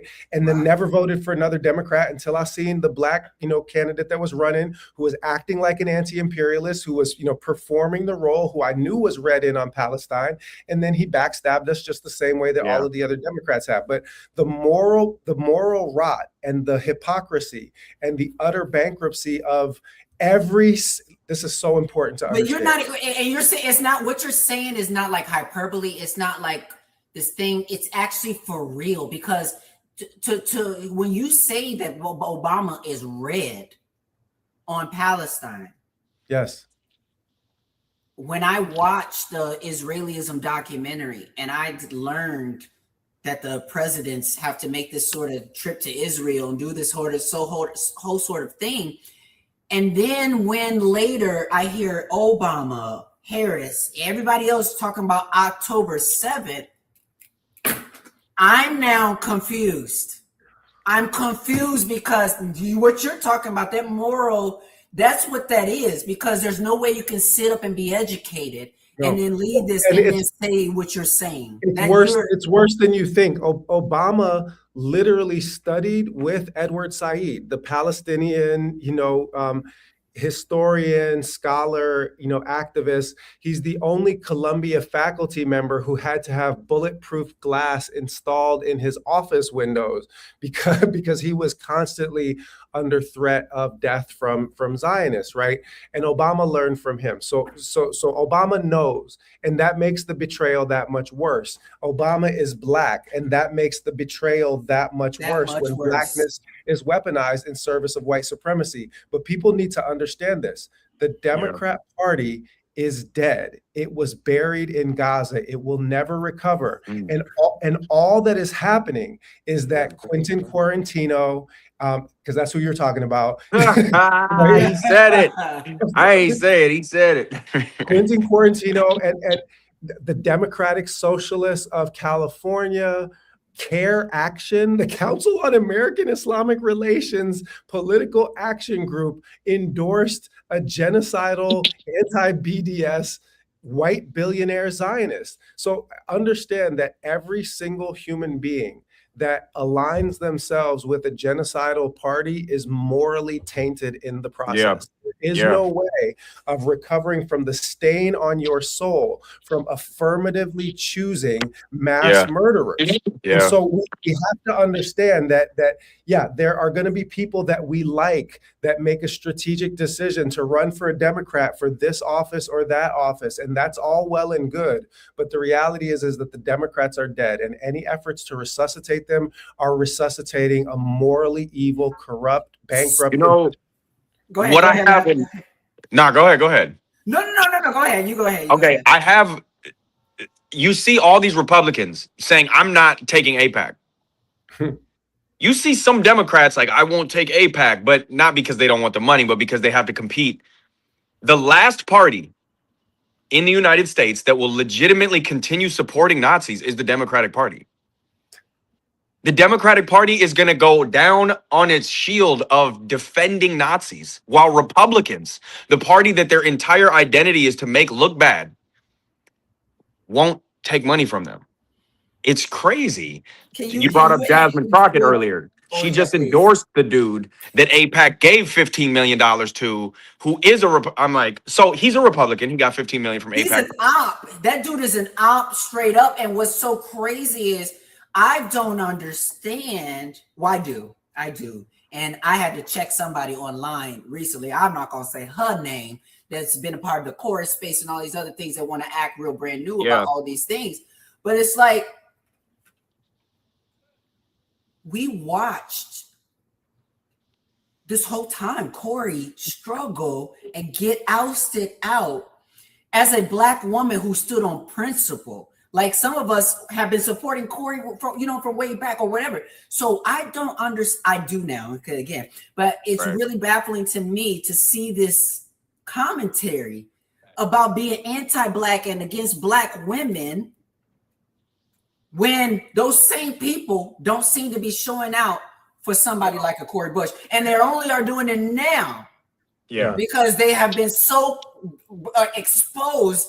Yes, please post your donation to Corey Bush because you need to. So I'm gonna support Corey Bush. I've reached out to Corey Bush, but I also just want to draw a clear distinction. And this is going to make people ask you. Why don't you just run Democrat and change the Democratic Party? This is going to make me unpopular. but I'm just going to be blunt about this. I don't understand how Jamal Bowman or Cori Bush or Rashida Tlaib can continue to live and exist inside a party that will publicly horsewhip them, right? That seriously, That's what happened. Yeah. That's it. Who will strip them naked in a public square? Look at what the Democrats did to Rashida Tlaib, censoring her for just speaking out for genocide against her people. I don't understand how a party can do that to you, and you do not have enough dignity and self-respect to simply step away from that party. But do you think it's that, or do you think it's the viability that's raining down on them because of what they've been told? I think it's two things. It's like the proximity to whiteness, aka power structure, but then it's also maybe there's some intention that they're fighting against. That's like, I can get something done. I still there, and I said this when I had conversations with Oliver Ma about a mutual endorsement. I can be in coalition with somebody that I share vision, goals, and integrity with. If they're not corruptible, if they don't take the money, I can be in coalition with that person. I can accept them making their own separate strategic calculus. They think that the Democrats can either be used or reformed, and I know for sure that they cannot. However, that is something that only history will determine which one of us is right. So we made it separate strategic calculus. I'm actually not talking about that. I'm talking about how, as an individual human being, your own party would do that to you. And then you go running back to that party. That's the part that I can't understand. I think it's because in the United States, we don't have a viable third party. Like we self-fulfilling prophecy, right? Exactly. That's the whole point. If people had enough dignity that they just simply, and it's not to just say no. I will not participate in a party that demeans me. We're a culture led by abusers, so you can't say no. Right. Which goes to this ideology that people have about splitting the vote, which I've been making countless videos about, because voting, by definition, when you do the action of it, you're splitting it. And the people that are voting it, I don't understand how they don't know 2 + 2 isn't a million. But then the people that are running are also upholding that ideology. Like, you got to vote for us. It's crazy. It's unbelievable. It's almost like I don't even have words for it. It's comical. It's a skit.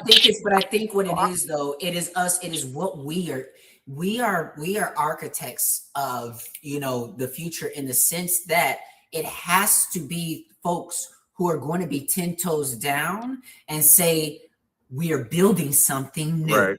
Right. Yeah. That's it. We're building something new. We're not. And based on that 2024 autopsy, we have time to build something new while the DNC is in ruins. Lavish, wait a minute now. Speaking of time, let's all mark this right now. It is May 24th, 2026. The presidential election, right, is in 2028. Tell them what we're doing right now with these positions we're running right now. Building power. We're building power. Y'all said, why y'all trying to start this at the presidential level? What about doing other offices? Here we go. Yep. We are running these other offices. Exactly. This is what we're doing. We need the people to actually believe in their power, because the reality is their power. Butch is still on I'll remove you for a second till your camera comes back. Butch is actually still on the ballot in reality, because the write-in is there. And people do not understand how much of a lever that is for everyone. If everyone wants to get off this ride, pull the lever. Yeah. And I know a lot of people that are. I know you guys. I'm going to let you guys wrap up just because my childcare turns back into a pumpkin after this. So I just want to just tap out on this and let you guys continue the conversation. But Angelica, what you just said is the key, is that people know that we need to build third-party power, and then we allow ourselves to be gaslit out of actually building it. This is our opportunity inside the most populous, wealthiest state in the union to build a kernel of political power that would accelerate the inevitable demise of the duopoly more rapidly than any other political piece. A win in the state of California, in the governor's race, a win in the state of Texas in a congressional race. Those two things by themselves would actually end Democrat control over minority communities, working class communities. That would be the end of the Democrat Party. And that's the reason that they have taken up all weapons and all arms in order to try to stop it from happening. Because they know that this movement is an existential threat to the Democrats. So the last thing that I'll just say, and I didn't think that I was going to say this on this live, but understand that as soon as they move to knock me off the ballot, you have to understand that if you are that you are now in a state of war, that this is actually a war against your choice. It's a war against you having a non-corporate option. It's a war against you having an anti-genocide option. They are at war with you. And you need to respond with a sense of urgency.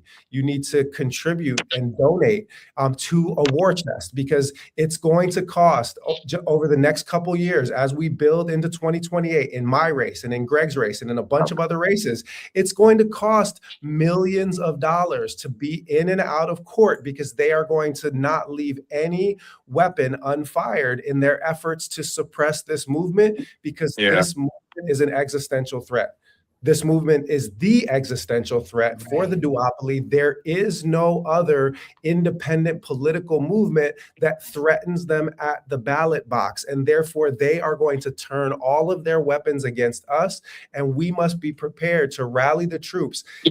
Tens, hundreds of thousands of volunteers nationwide for all of the different candidates that are running green and trying to fight back against this duopoly. We're going to need to donate monthly to the Green Party National, to individual campaigns, to develop the war chest, because these people are not messing around. They are trying to destroy us and make sure that we are never able to step into our power. And we need to take up this moment with a clear-eyed assessment of what the nature of the threat really is, and we need to organize accordingly. I got to bounce out. Love and appreciate you guys. More soon. Yeah, peace.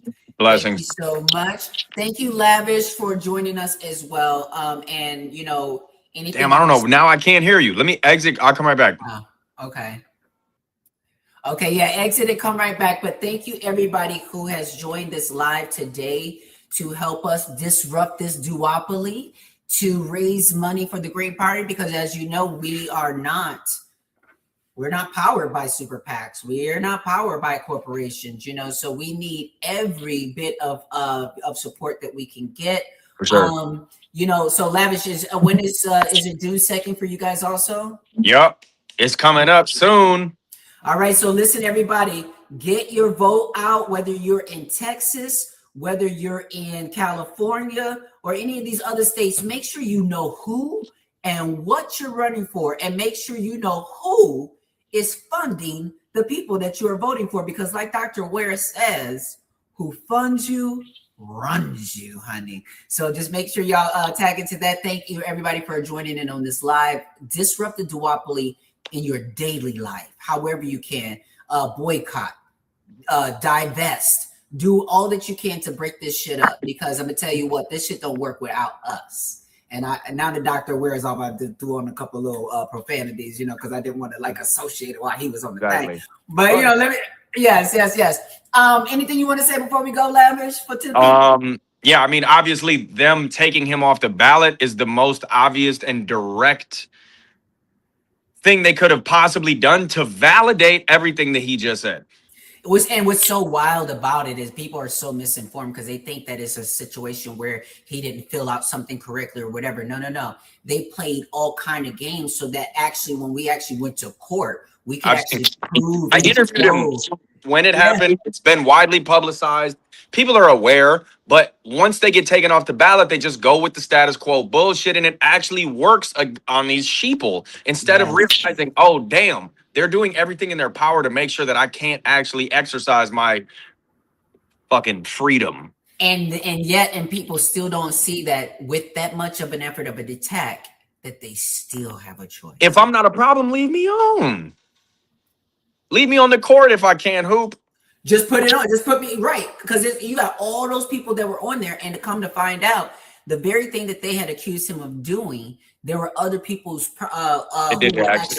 who got accepted onto there, who had, you could see they didn't redact their phone Rules only apply to whoever you want them to apply to. Legit, yeah. Yeah. Well, it was I need you to finish like all my sentences in life. I'll start it, you finish all my sentences. It'll work better for me. We can do that. We can have a show. Yeah, we can do that. Absolutely.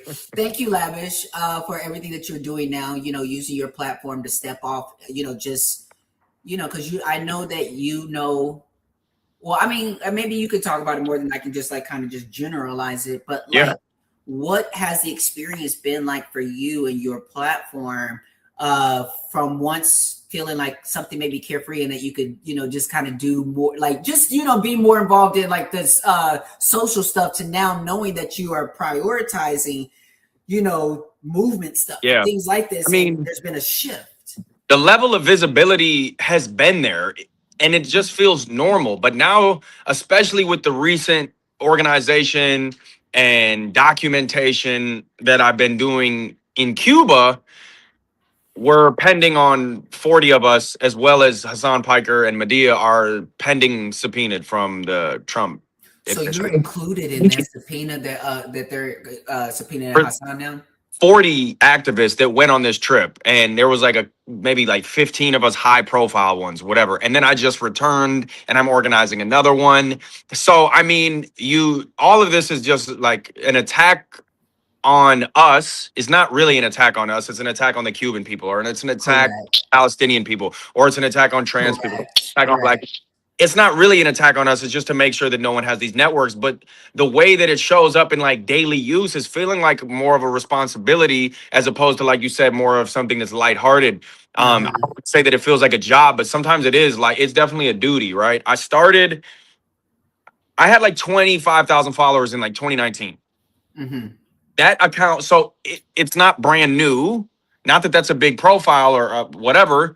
Now there's maybe like 500,000 that I have across platforms. So it feels different. The way it's being conducted feels different. And it just is like a responsibility, right? So it's a blessing though. It's always a privilege that we got to be acknowledged and be grateful for. But it's crazy. Yeah. It's crazy. It is very crazy. I know that my platform, has definitely taken a very serious hit. People say that Meta is always unfollowing, like they have to keep following me, like refollowing me. That folks are not. I have 400, almost 450 or 600,000 followers that I just can't reach because the Meta situation. What do you see as like sort of what advice would you give for folks who are trying to use social media for change but can't seem to get past the algorithm? You gotta literally just do it like you brush your teeth. I make a video like, oh, I'm making a video today. I don't think about it. It just comes to me, because control of our narrative is so important, because if we don't have control of that narrative, they're going to run off with it and tell our stories in the way that they think. They're going to rewrite the history. So it's our responsibility, just like it is for our hygiene, to shower, to brush your teeth, whatever. I just view it the same way. If it lands, it lands. If it doesn't, it doesn't. But I'm not going to not brush my teeth because it wasn't fun or something. You know what I mean? So that's like the kind of the analogy or the comparison. I like that. It's like, I'm going to do it either way, because whether we do it or not, they're doing it with trillions of dollars. I like that. I like that a lot. Like right now, while I'm talking, there's a Waymo driving over here. What type of data is he collecting while we just doing, what are we doing? Right. So we're always up against these massive systems. And I think Butch mentioned earlier, like around the organization and creation of the event in 2024, we got to be rooted in love and building up systems of empowerment just as much as we are fighting against systems of oppression. Absolutely. And for me, a lot of times that looks like just being available to be an expression of spirit, of consciousness, to get our narrative across. Yeah. Thank you again. We got Thank we, you. we Love you, have bro. this last final stretch to go to June 2nd, sending all of the grace and mercy to you and the whole team with Greg Stoker. You as well. Let's keep the lines open. If you need anything, any support, you need me to like push anything out for your candidate, let me know. I'm here to support. Love you so much. Love you Great too. to be on here. Talk to you soon. Thank you so much. Thank you everybody for joining this live stream. I kind of want to continue, but I'm not going to because it's been a long time because the next time that I do pop onto these internet streets, I'm going to be talking to you all about AI. Yeah, oh yeah. Oh. We're going to be talking about AI because I think that there's a conversation that needs to be had that is not it's anti-Black, it's ableist. There's a lot of things, and I think that there's a lot of misguided direction when we, talk about really what that's really come behind the introduction of the term carbon footprint, and folks not knowing the history behind that term and why that term even came to be. But basically, there's a very concerted effort to misdirect energy and blame to individuals when it comes to what's killing our planet. All the negative and bad things about AI. What's happening is there's an industrial thing that's happening that's really killing our planet, and the fuel industry is being revamped because of now how much AI is taking up utility energy and stuff like that. So they're being revamped and having a whole new, life to their business. And yet they're using this kind of framework as like the carbon footprint to get you folks and get to leftists and folks to be punching each other about what they are and are doing. Are you not recycling? You're using this, you're using that. So again, not to diminish any of the real harms, and all the things, because there are some real harms that AI is creating. And if we cannot create technology without it benefiting the people and the planet, then we shouldn't be doing it in the first place. But I digress. We're not fully going into this conversation right now because I don't have it queued up, and I'm going to do it. That's going to be a separate day. We're going to have that conversation on a separate day. Yes, but it is a conversation that we do need to have. All right. So as I leave you all, before I leave you all, I'm going to leave you with just this video one more time. Just to hopefully inspire you to, instead of choosing the regular, listen, if you want to, you got a choice. You got the red pill, you got the blue pill, or you got the green. We got the green pill. Or you could say, you know what? I just want to stay stupid. I'm not going to take none of it. I don't want to know nothing. I'm going to be ignorant to all the stuff, and that's going to be your choice. But just know that just because you're not doing politics will do you without lube or protection. It will do that. Yeah. After this, there is no turning back.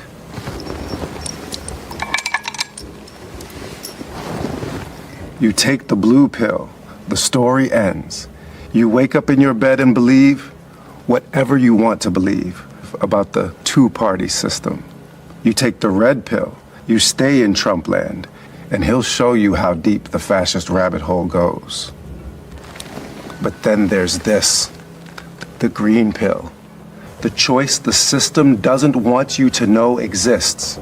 It is the way, Neo, the path not funded by corporations and AIPAC.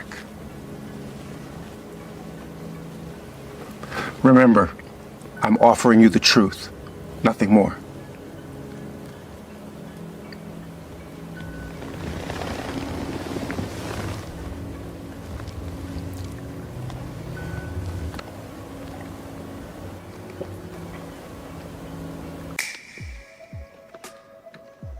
What is this place? This is the construct. It's our loading program. We can load anything we want.